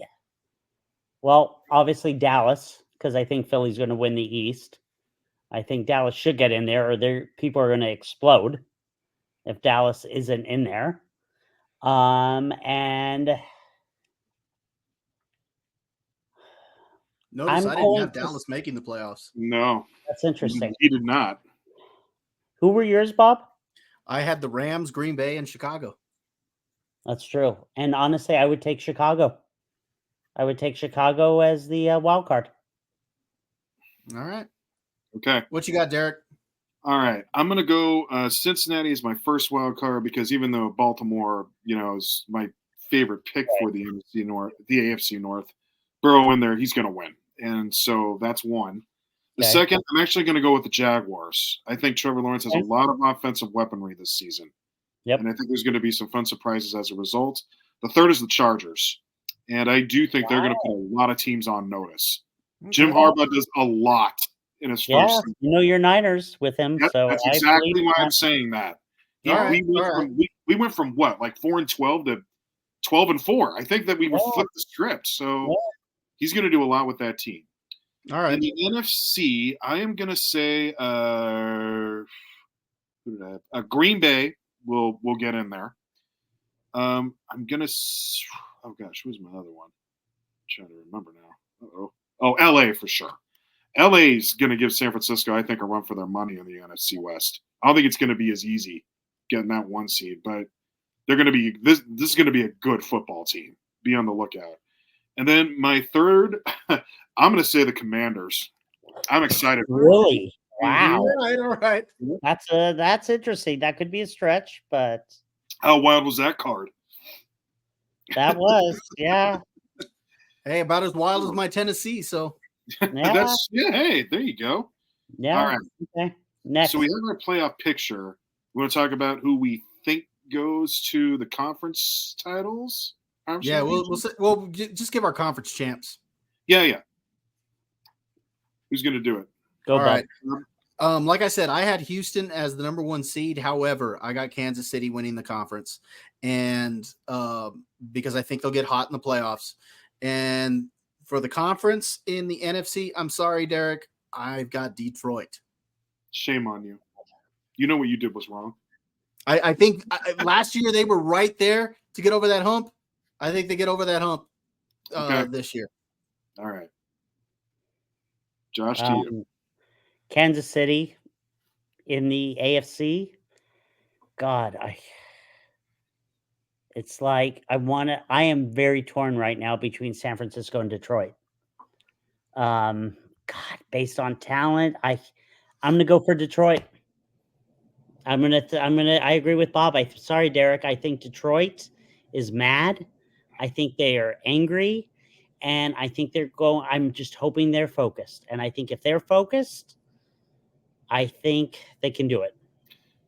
2 pinheads. All right. Here's what's going to happen. San Francisco and Kansas City are going to rematch round 3. Thank you.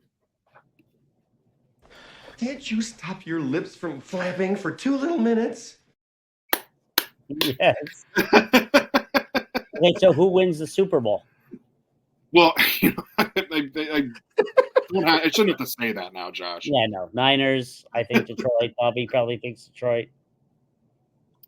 Well, I will say this. I think Detroit, if Detroit does make it into the Super Bowl with Kansas City better not take them lightly. That's a team that they have beaten Kansas City. They know they can win now. Yeah. I'm going to say this. A lot of confidence.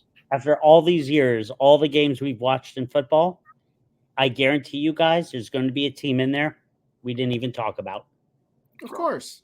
Yeah, that's what it always easily. Was. There's going to be some darling who comes in, and when we have this talk again, we'll be like, oh, yeah.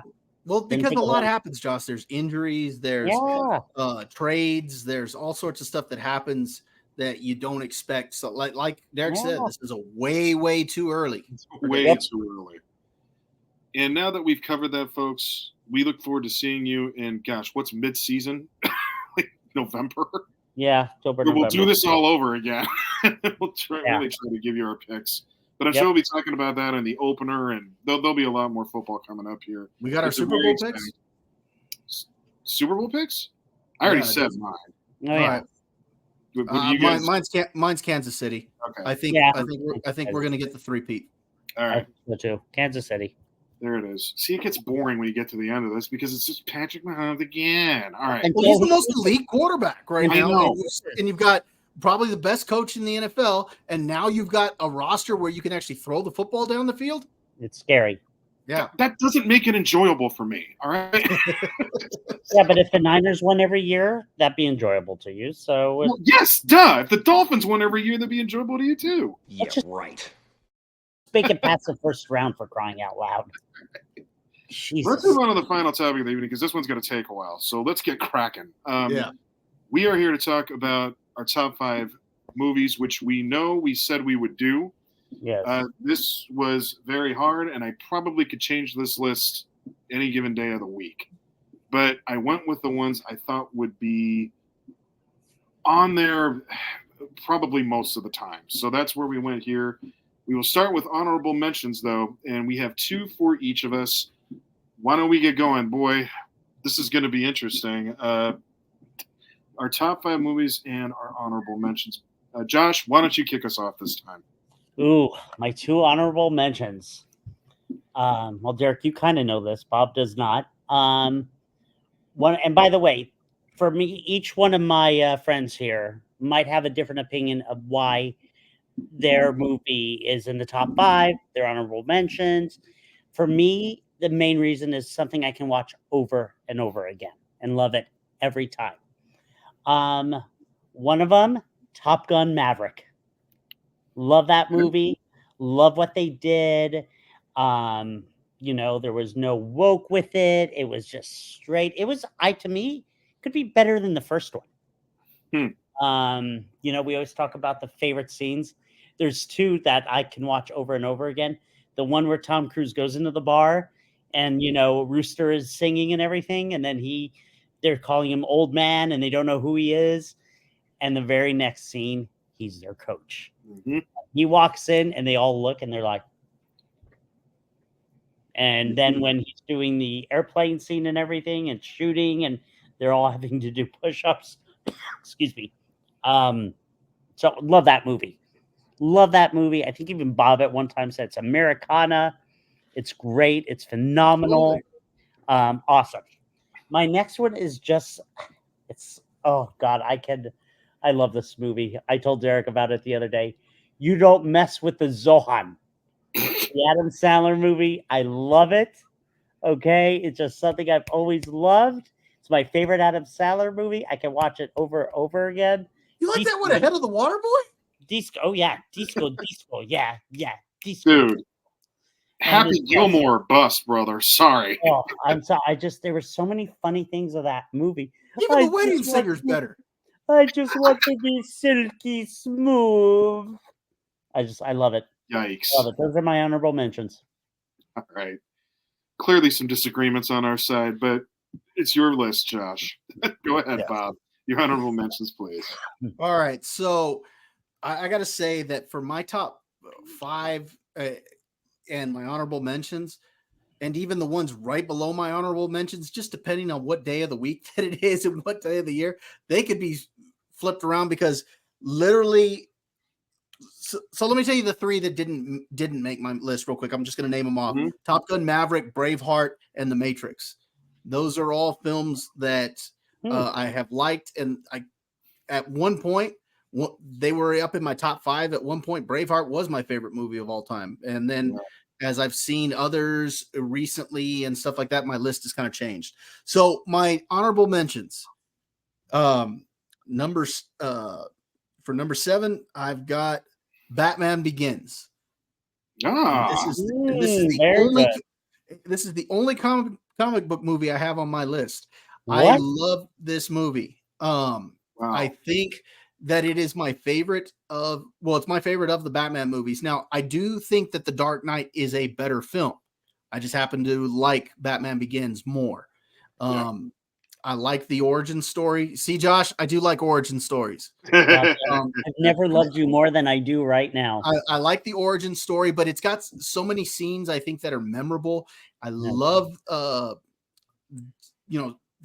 scene where shows up at the shipyard and he's there in the shadows kind of operating, and you just see him, people just getting snatched into the cargo and stuff like that. So I thought that was really great. And then the ending is beautiful, where Gordon tells him, "I never said thank you," and he tells him, "You'll never have to." Never have. And he jumps off the building. I just thought that was fantastic. So Batman Begins. Yeah. Next, I have at number 6, I have Star Trek II: The Wrath of Khan. Wow. I think that this is a movie that is a near perfect movie. I would have actually had it. I would have liked to have had it higher on my list of favorites, but it is a near perfect movie. You've got your hero who's having a midlife crisis with Captain Kirk. He's now in his 50s. He's seen that he's working a boring desk job. The Enterprise is now a training ship, being captained by his best friend, and they got a training crew on there. And of course, situations happen where an old enemy comes back in and he has to assume command, but he's a little out of practice because he's been at a desk job. And, he and the crew get thrown into this life or death situation. And just a lot of the themes that are in the movie, with life and death and kind of restarting your life, at a different point. They have this device, the Genesis device, that creates new life. And when Kirk sees the Genesis planet at the end, he's like, "I feel young." And that's the perfect arc for the character, because at one point earlier in the movie, he says, "I feel old." And he's going through this midlife crisis. And at the very end, "I feel young." Perfect character arc. Yeah. And you had the death of Spock in that one, which was just so shocking if you were a Star Trek fan. About the only thing against it, and this is why I say it's a near perfect movie, is the musical score is a little outdated if you go and you listen. And I think the special effects still hold up pretty good for a film that was done in the early 80s. And, it was just a real change from the movie that came before, because if this movie was not a success, there wouldn't have been any more Star Trek films. And it was extremely well done. Spock's death scene is one of my favorite death scenes in any movie. And I love the way Shatner plays it. It's not like a modern day movie where characters are just blubbering all over themselves and crying. He's giving this eulogy, and you see him his voice just cracks a little bit, and you see kind of his eyes just watering up, but he doesn't let anybody else see his emotion. He stays a calm commander. And so, I just think it's so well done. There's little stuff with setup and payoff. For earlier in the movies, he gets a gift because his eyesight's going bad. Dr. McCoy gives him a gift of glasses for his birthday, and he ends up needing the glasses later to read the computer because they need it to get out of this life or death situation. So, I mean, it's a setup and it's a payoff, and you see all that throughout the movie. Just little setups, little payoffs, and big setups, big payoffs. So it's a near perfect movie. So that's my last honorable mention. Nicely done. Good choices. A lot of people think that second Star Trek saved the first one dramatically. So it saved the franchise. If it's not a hit, there are no more Star Trek movies or Star Trek series or anything. Yeah. Mm-hmm. All right. Good choices, gents. So as just a little bit of a disclaimer on mine.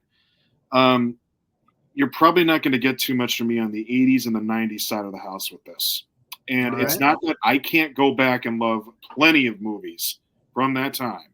If you guys want to do a top 5 on 80s and 90s, I would be happy to. And I would enjoy it very, very much. That would be very easy, actually. Well, okay, maybe. We don't know that yet. 80s? So, okay. Well, there's a lot to love from the 80s, though. There's some you're not even thinking about right now. Probably, yeah. Okay, so I feel like there's a way that movies have gotten better over time. There's going to be some stuff on this list that is very recent that I truly enjoyed. So no disrespect to any of those films that came before, recent to somewhat recent times. But these are just the ones on my list. So I don't know why. I can't help it. But a movie that I have truly come to love. It's not on my top 5 honorable mention, though. Number 7 is Free Guy. Free Guy? Yeah. That's an interesting choice. I have no idea what that is. That's the movie with Ryan Reynolds. Where he's a video game character. Yeah. I never saw it. Oh, you got to see it. It's a blast. It's so silly. It's so out there. It really doesn't make sense in like any way, but there's something so fun and enjoyable about it that you kind of just look past all the silliness. But even then, the silliness is a fun part of it too. So, Josh, I'm beginning to think Derek is just trolling us, and he's picking the most obscure movies that he can do. No, I'm not. No, so when I get into my top 5, trust me, it's not going to go that way. Bob, I've known this guy for 25 years. Not surprised. Okay, that's all right. Go ahead, Free Guy. No, I like Free Guy. Free Guy's a good movie. And if you think about it, we talked about this too. Ryan Reynolds plays Ryan Reynolds. This is the most of Ryan Reynolds playing Ryan Reynolds. And it works in this movie. It does. It absolutely does. So Josh, watch it. You'll have a blast. Okay. And I think, Charlie's probably old enough to watch it. I'm trying to think. Did Dominic maybe it's a little too much right now. Yeah, I think Dominic could watch it. He probably could. My number 6, sorry, I'm going to stay obscure, but my number 6, God, we watched this at home, and I thought it was really well done, was War Dogs. War Dogs. I know which one you're talking about. Yeah. I never saw it, but I know which one you're talking about. Bob, I think you might really like it. Yeah, it was with Jonah Hill and Miles. I have no idea what you're saying. They act as they're illegal arms dealers. Yeah. And they do a fantastic job selling firearms. And it takes you through this whole crusade of like this guy who isn't making a lot of money. He baby on the way, and he's got to figure out, how to bring the cash in. And so he gets into this line of work, and it just goes from nuts to even more nuts to even more nuts. So it's fun to watch, and of course it goes down a bad tunnel, but it's fun. It's a great, well done story. You're gonna have a great time with it. Can I give one more honorable mention that just popped into my head? Do it. Oh, fine. Wedding Crashers. Okay. Something I can watch over and over again, and it's wedding season. Rule number 76: no excuses. Play like a champion. We're Right. maple syrup conglomerates. Bobby's never seen it. No? I've seen Wedding Crashers. I thought you haven't seen it. It's just been, I saw it once, and it's been years since I've seen it. The meatloaf. Like, if you asked me to quote it or remember, it's been so long. I can since quote I've it. seen Okay, cool. Okay, go ahead, Derek. Any other honorable mentions, Josh? Yeah, there's 5 of them. What about your We're the Millers? I said that was my list of movies that didn't make it. Oh, okay. But we're honorable mentions before honorable mentions. Oh, We're the Millers is awesome. Yeah, That's another list for another time. Bob, I'll show you that one with you later. Yeah, but like we said, a lot of these could flip flop, and end up in the top 5 all the time. It's just yes. So, Mm-hmm. All right. Number 5, Bob. Well, for me, okay. Mm-hmm. Number 5, I'm going The Goonies. That is a fantastic movie. I love The Goonies. That's awesome. It's got a fun cast. Josh Brolin, Sean Astin, what's his name? Corey Feldman. Yeah. You've got what's the name of the character who played or the actor who played Data and played in Indiana Jones as well? I can't pronounce Quay. Something like that. Well, he just won an Academy Award recently. He's had a career resurgence, but that is such a fun movie. It's a great movie. Movie. I mean, a bunch of kids going out for to find a pirate treasure, and they're being chased by a bunch of criminals. Yep, it's fun. It's just fun. Some of the lines in that movie, like I love Chunk. There's a scene where he goes to where he escapes, and he stops this first vehicle that he sees on the road, and it turns out it's the Fratellis. And he's like, me and my friends, we met these really disgusting people, the Fratellis, and we know where their hideout is. And all of a sudden, he turns on his light, and it's the Fratelli, and he starts praying in Hebrew. At that it's like, and then just some of the little lines that they have in it. Like at one point, they're like, I gotta go to the bathroom. All right, well, that's the little boy's room, and that's the little girl's room. And so they start to go off, and then all of a sudden, the older brother's like going into another one. He's like, where are you going? Well, this is the men's room. And so the other two boys, hey, we're going to the men's room. That's funny. Hey, that reminds me of something. Yeah, what's that? The Time I Kissed Your Mama. It's a great movie. It is so much fun. I love The Goonies. Yeah, that's a great choice. Great pick. Yeah. Josh, to you. You guys, I can't agree more with when you say I have my top 5 and they can be mix and match all the time. Like, you guys write it down. I couldn't write it down because it would be crossed out and I would be moving up and down, and have a domino effect. Even you should see how many times mine are crossed out here. I mean, even up until minute, I'm thinking. So the mess. I'm going to say my number 5 is a movie I love, and I'll tell you really what it means to me. Inglourious Bastards. I love that movie. It is my favorite Quentin Tarantino movie. You okay, Derek? Is that seriously your number 5? Yeah, why? I want my scalp. You might as well talk about it together because that was mine. Scalp. No, really? Yes. Oh my! That's your number 5 too? Yeah. Oh my God! I have never. I can watch that movie anytime, and yeah, you did the Aldo. I want my scalp. I mean, it was so good at the ending. I mean, come on, when they go in there and they kill Hitler, and it's just everything you wish would have happened. If you really want to see what Jewish porn is like, Yes. I am Watch this shocked film. that that's your number. That is so funny. And I You thought will be about putting it number crude. 4 or number 3. But And my I- other ones, but just the way that, oh God, what's his name? I can't think of, the one who was the, at the beginning with the main Christoph role. Waltz? Yes, thank you. Just, oh my God, when he shows up and Shoshana is ready for the strudel and he's That's like, it. Hans, and Yep. everyone's like, oh, Yeah. and she's just like, He earned every ounce of that Oh. Oscar for what Oh, the job he did in that. he was a-hole. Okay. Yeah. He was just like, Pure villain. oh my God. And at the end, but it was so funny because at the end, when he's like, that's a bingo. And then he ends up like, yeah, I would take that deal. And then he carves it up and he's like, I bet you're going to go to Nantucket and you're going to take off that suit, right? Yes. Well, that's not good enough for me. And we don't like that. We don't yeah, like that. and We don't like that.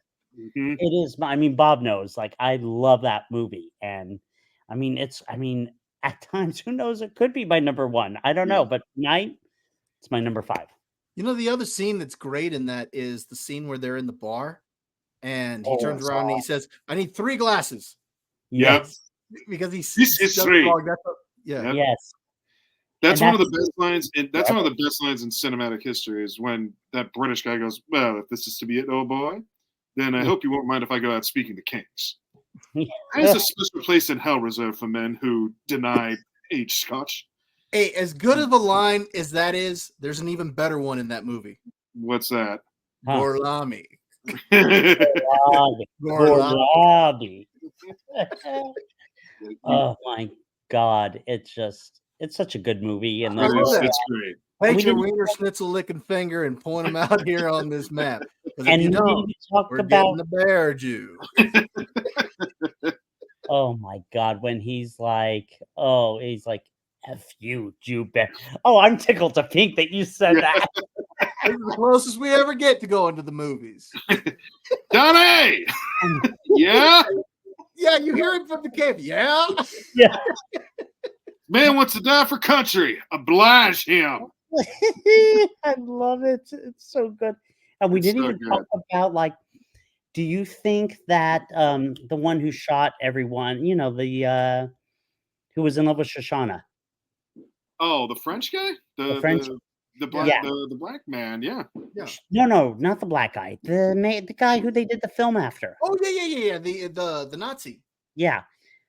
Do you think at the end she had any feelings for him? No. Nah. No. That's too deep for a Tarantino movie. Yeah. She wanted him dead. But boy, when that theater burned, Oh yeah. and then you've got Hitler getting mad, and then all of a sudden the Jew bear hits and they start shooting, and oh God, that was so Tarantino good. really did do a good job with that movie. That was so Want my scalps. I'm gonna get my scalps. All right. Well, that was not what I was expecting, but Josh, well done. Here we are. Thank you. Yeah, isn't that crazy? I'm You know what? shocked. Why don't you lead us into number 4 then, and then we'll go to Bob, and then I'll come back around. Oh, Watch. God, His number no. 4 is going to be my number 4 too. No. I think the rest are going to be. I think Bob knows the rest of mine. I think the only one that is shocked with him is that one, maybe. Number 4. God, this is so tough. 4 and 3 now are going back and forth. You know what? I'm just going to say it. And it's been my number 1 for a long time, but it's dropped a little bit. The Dark Knight. Okay. I love that movie. Why? What's wrong, Bob? Is that That's your his number 4? 4. No, it's No, not. I'm just teasing. No. Go ahead. No, you said you had no more comic book movies. I Well just played. love Batman Begins. I love Batman Begins. Batman The Begins is Dark great. Knight, I've always been a Joker fan, and that movie was just so damn good. Josh, I agree with you. Like I said earlier, I think The Dark Knight is a better film, even though I like Batman Begins more. It's just, I agree with you though. The Dark Knight is a better film. Right. Yeah, the way Heath Ledger played, I think we've talked about one of the scenes I can watch over and over again was when they're at the excuse me, when they're at the Harvey Dent party, and the Joker's like, "A little fighting, I like that." And then you all just out of nowhere you hear Batman go, "Then you're gonna love me," and then takes out the Joker and his guys. I thought that was cool. You mentioned the party scene. I love where he turns around, he takes the champagne, throws it out, and then takes a drink. I saw that. That was so good. By the way, true story, Michael Caine had not seen Heath Ledger in the Joker makeup until that elevator door opened. How about That's that? crazy. And his face was literally sincere, like he was like shocked. But I saw it so many times. Did I watch it recently? I'll see like parts of it.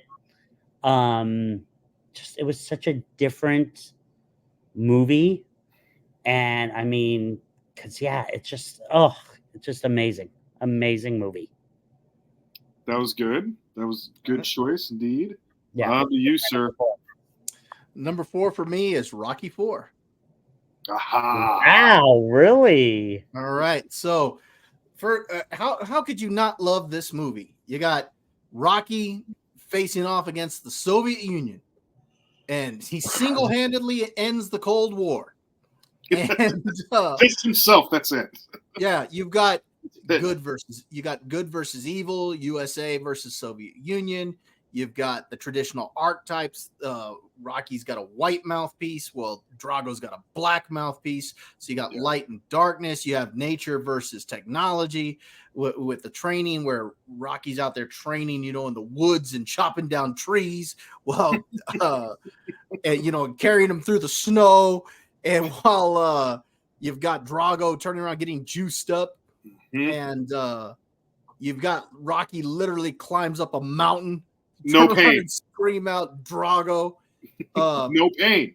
Yeah. So you've got the fight is intense because the sound effects, it sounds like they're literally throwing bombs at each other. Yeah. At the end of the day, this is just a fun movie. It is a very much a product of its time. It is an 80s movie. You've got a great two great training montages. You got a soundtrack that is very typical from the 1980s. Like the music in this film is very different from the other Rocky films. In fact, if you watch the director's cut, they actually tried to make it fit more with the other Rocky films, because Rocky 4 kind of stands out from the others because of it's structured very differently. It is very much an action film. Stallone by that time was an action star. Yeah, it is an action movie. It is what you would expect from an action star in the 80s. It's just a fun film. I love Rocky 4. That's a very good choice. Awesome. Yeah, that's well done. All Very right. good, Eric. I have no idea what you're going to pick. I don't think you guys are going to be that shocked by it, but Okay. my number 4 is Gladiator. Okay. Okay. That's a really good movie. Yeah. If other than comedy, this movie has everything. There's nothing not to like about this movie. It's a simple story with not only awesome action sequences, not only with great revenge, which is always a great thing to have in a movie. It's a tragedy, but it's also heroic. What's not to love? I mean, this is a masterpiece here that is very, very enjoyable. And you can go back and watch it, and it still holds up today.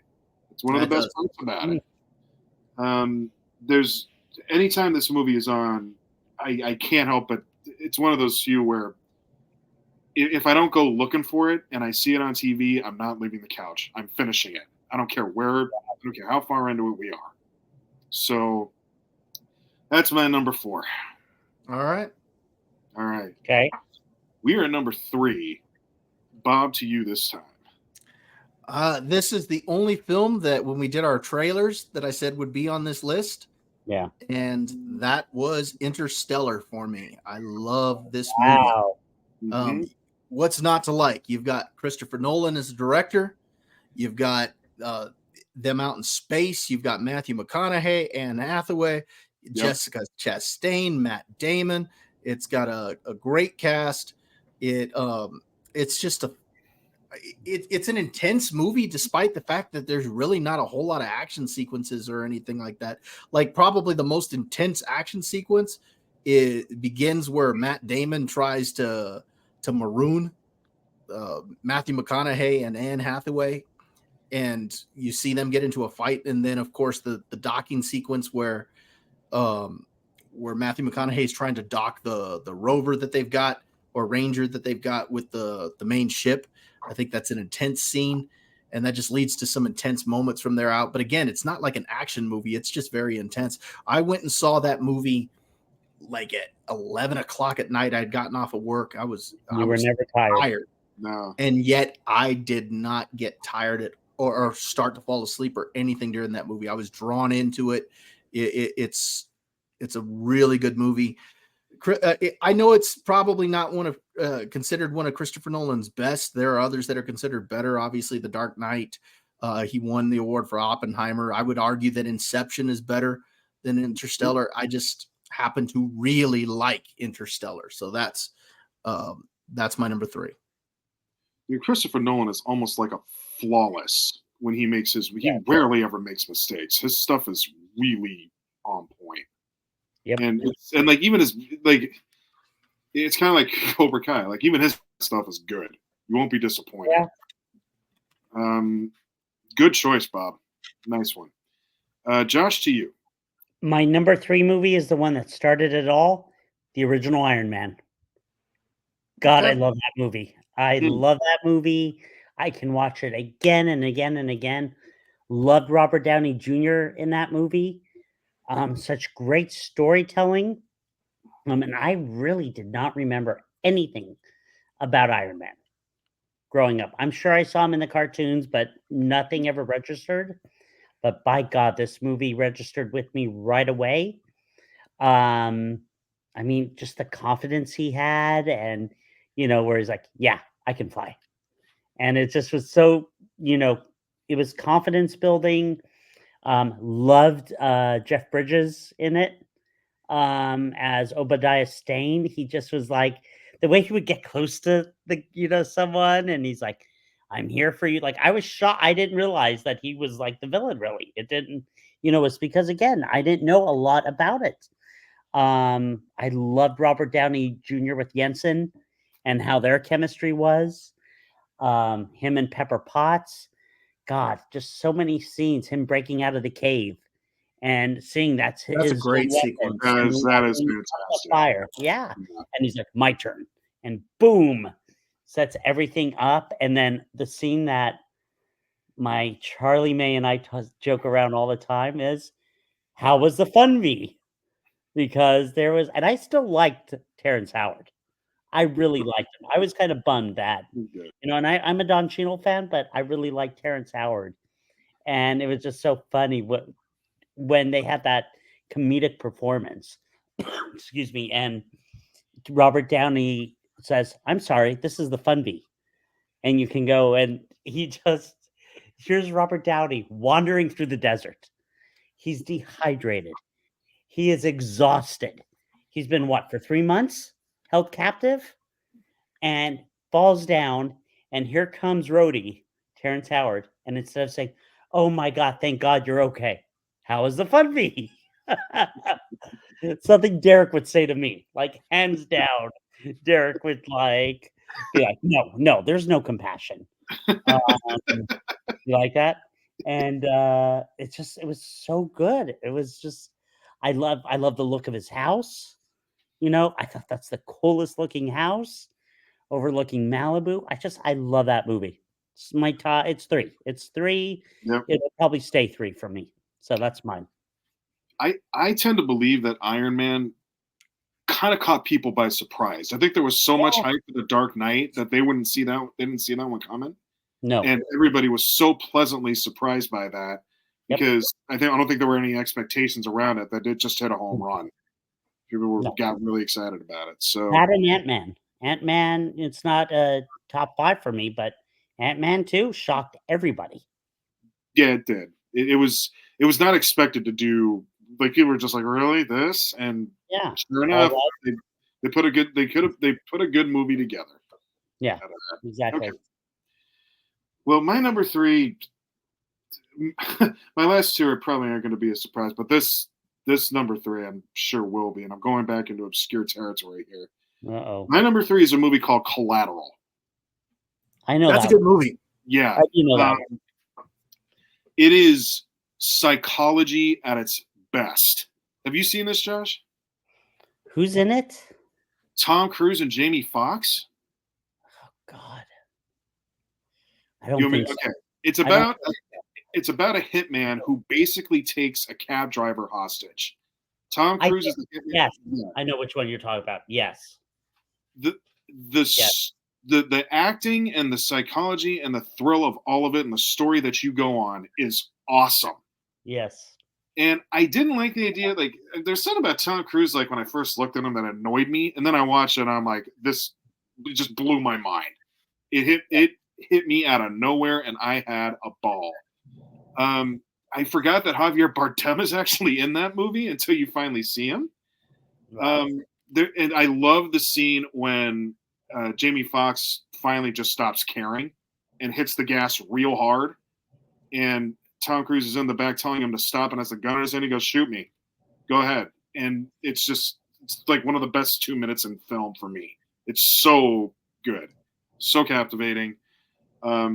It's a sleeper pick for me because I don't think people saw this one coming at all. But if I can recommend this to folks, watch it. It's really good.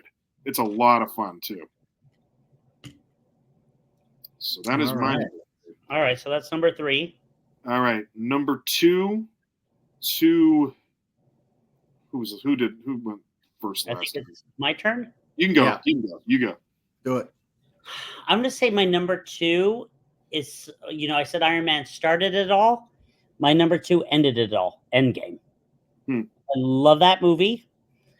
As you were speaking just now, Derek, I was like, should I put it as number 1? But then I was thinking about it.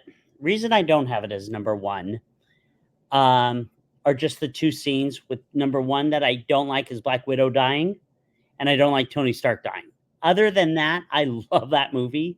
I can see it over and over again. God, even from the beginning where Tony is like emaciated in space and we thought he's like dead, and he comes down on the Quinjet and they're at the Avengers campus and Captain America takes him and he goes, "I lost the kid."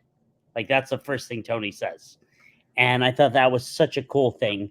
But the biggest moment to me, and I can watch the scene over and over again. The 2 biggest moments is when Captain America takes Thor's hammer and Thor is all excited. He's like, "I knew it." Just based on the comic book, everyone went crazy. It was so good. And even lately, when he puts it up and the lightning hits, it's awesome. And then when it's like Captain is exhausted and he's like this, and all of a sudden you hear, "Captain, are you there?" on your left.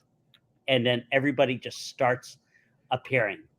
And I'm getting goosebumps right now. And I remember people going crazy, like with Spider-Man and with Doctor Strange and everyone. And the Hulk comes out with giant Ant-Man. And all of a sudden they're all lined up. Oh, yeah, Smart Hulk. And you hear him say, "Avengers." And it's the first time you hear him say, "Assemble." And it's the fight. And, I love that movie. I mean, I see it all the time. Yes, I'm not a fan of Smart Hulk. Find it so funny how they go back to New York and you see Hulk doing damage and Smart Hulk goes like this. Wasn't a fan of that. Did like the part where Bruce is talking to who's the girl from Doctor Strange? Oh, what did they call her? Is the Ancient One? No, it's not the Ancient. No. Tilda Swinton is her name in real life. Yeah, hold on one second. Yeah. I think it is the Ancient One, actually. Is it? It might be.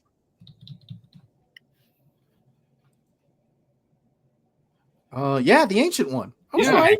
Nice. So I thought it was cool that, how at first she didn't want anything to do with him, but then when she gets to know Bruce Banner, she starts to understand what's going on with the stones and everything and how to realign them.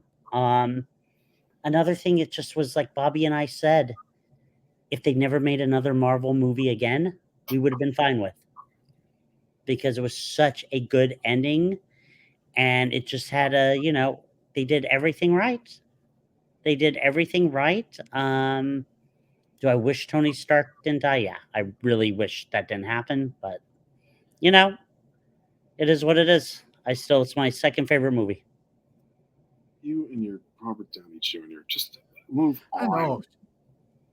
Yep. Things end, Josh. And by the way, Bob, three out of the 4 on his list, comic book movies. I thought you were going to have 5 of them. I know, right? All right. Because remember what I said? It's like what I could see all the time. It's what I watch. I get it. So doesn't mean we can't have bets. Okay, Bob, go ahead. Oh wow! All right, for number 2 for me is The Empire Strikes Back. That is a fantastic film. It is a switch up from the previous film. It's darker. The storytelling is actually better in it. It's better directed, and that's not a knock on George Lucas, but it is better directed. And some of the characters that are new are a lot of fun, with Lando and Yoda, and if it's the first time you see the Emperor, if at least the way that was the first time we all saw the Emperor. Yeah. You have the fight between Luke Skywalker and Darth Vader, which is an extremely intense fight.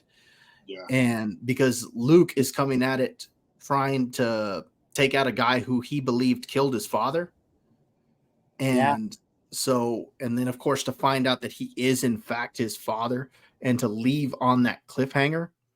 Also, the whole storyline with Han Solo and Leia, and them being used as bait, and Han Solo ending up in the carbonite. That there's just so many cliffhangers that it's left on. The thing I like about this film is that the good guys don't win. The bad guys won in this film. The good guys just escaped. That's all they did. They escaped. They did not win in this. No. And it's a much darker film, and I like what it does. It's easily the best Star Wars film. I love The Empire Strikes Back, so that's my number 2. Yeah, some of the good guys didn't even escape. Some of them had to get in prison too and put in carbonite. But that's not the first time I've heard that, though. A lot of people think that that's the best one out of all of them. Yeah, no, it's true. You know why they put him in carbonite, right? And not from a point of view, but from a George Lucas point of view. You know why, right? No, go ahead and tell me. It's been a while since I've heard this.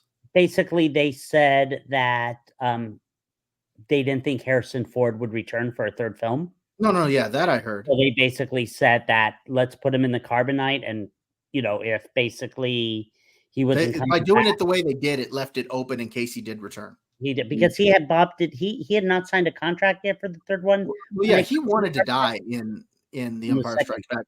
It's funny because Harrison Ford, I mean, he's Han Solo. I mean, he's amazing. We all love him as Han Solo. He hates the role of Han Solo. He cannot stand it. Like if you're asking if I've seen interviews with him where they ask him, so did Han shoot first or did Greedo shoot first? He's like, I don't care. Or they asked him, are you excited to see the new Han Solo movie? Like with the new one came out? He's like, no. He really does not care about Star Wars. Indiana Jones, that's the character he cares most about. Now, he's not naive that Star Wars helped make him a star, but that's just not a character he likes. On his spectrum of roles. Yeah. People. But The Empire Strikes Back is an amazing film. I've got that as my number 2. Okay. Go for it, Derek. Well, Josh already had it on his list, but it's on mine. It's my only comic book movie on the list here. It's The Dark Knight. I will tell this one story. Josh has pretty much summed up why it's great. Bob, you've even said stuff about it. When Kate and I were first dating, I actually showed her this movie. Yeah. And I remember her about an hour into it just saying, there's nothing comic book about this. Yeah. This is crazy. and she was riveted the whole time. And she's like, God, this is dark. It's disturbing. And I'm like, that's what it's supposed to be. That's good. And she kept her eyes on it the whole time, was blown away by Heath Ledger like we all were. That's what this movie does. It transcends comics, right? Yeah. It's not looked at as a comic book movie. People don't see it that way. And that's why it made my list, is because it jumped off the comic book page that much into that awesome of a film. So that's my number 2. All right. Number 1. Josh, why don't you take us? No, it's Bobby's turn for number 1. All right. Number 1. Here we go. Number 1, I have got Madam Web. Yeah. Mine's Last Jedi, so. No, we're gonna do a top 5 worst movies too, by the way. Oh God, that'll be fun. That'll be really fun. That'll be All fun. right. Mm-hmm. So my number 1 movie is also a film that I believe is a near perfect movie. It is a movie that is near and dear to my heart and to all of our hearts. I am going with Back to the Future at number 1. Wow, really? That's a good one. That is a classic film. There is so much setup and payoff. The interactions with the characters, the actors got great chemistry together. The Christopher Lloyd delivers a fantastic performance. Michael J. Fox is perfect as Marty McFly. The like I said, the interactions with the characters, like this whole idea that he's bumps into his parents and he messes up his whole existence, and so he's got to get them back together. And by doing so, he has to interact with them in ways that he's never interacted with his parents before. He even has to seduce his mom, and that's but you see that he's like disgusted that he has to do this, and she's all ready to move on, and he's like sweating and nervous and everything, and just it's so great. And then the bully Biff. He is a fantastic villain. He is perfect for this film and for the franchise as a whole. I mean, he's amazing. And then the final, or not the final sequence, but the sequence where Marty goes back to the future, it is so well played with the score in the background, the whole sequence itself. It actually, when we were doing our practice and we were talking Back to the Future, I when I rewatched it, the ending sequence where he goes back to the future, it still holds up to me. I mean, yeah, okay, some of the special effects, maybe a little bit, but I think for the most part they hold up pretty well. No. This is an extremely well-written film, well acted, well directed. It's like I said, a near perfect film. And a couple of things that make it not perfect is the fact that there were a few edits of stuff that they took out. And so, for example, like you see Marty McFly with a hairdryer when he's dressed up as Darth Vader, and they don't explain how he got the hairdryer because it's in a deleted scene that Doc, when he had thrown his luggage into the DeLorean before he got shot, the hairdryer was in the luggage, but you don't see them open the luggage when he's in the past. It's in a deleted scene. So it's a couple little edits here and there that take away from it being a perfect film. It's amazing. I love this movie. Back to the Future is my number 1. That's good. That's a good choice. Bob, what's my number 1?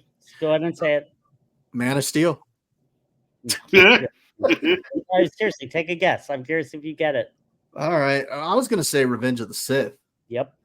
That's my number 1. And my reasoning behind it, we waited for so many years to know how Darth Vader became Darth Vader. That first scene in the original Star Wars, we've talked about it, where you see this menacing villain come through with that breeding, and you're like, who the heck is this guy? And again, we talked about like Phantom Menace, Attack of the Clones, and I've always told Bob, Derek, it was just to set up the third movie.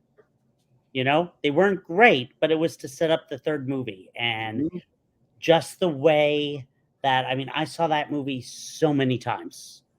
And from the beginning, with the 2 ships flying in, with both Obi-Wan and Anakin and their friendship.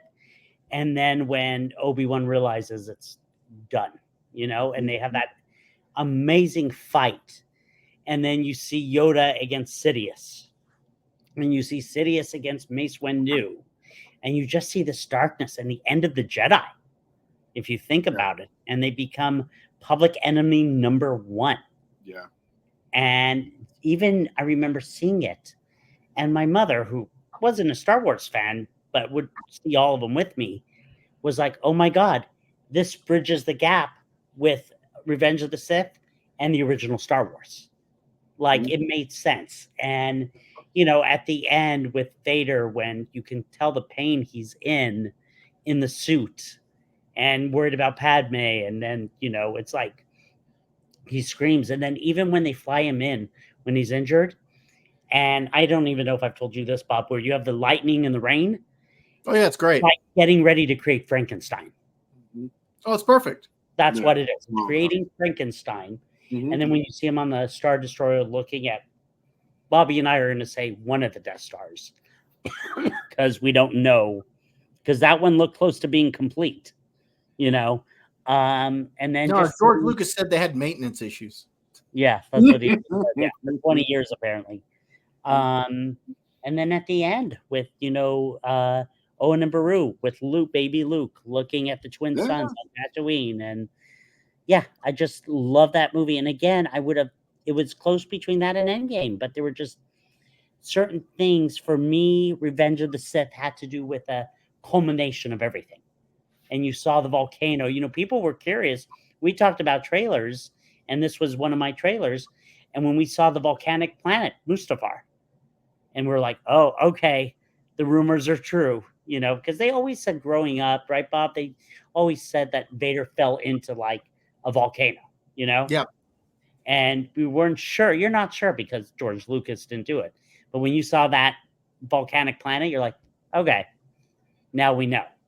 And when he just gets burned alive, and you're like, oh my God, how can anyone survive that?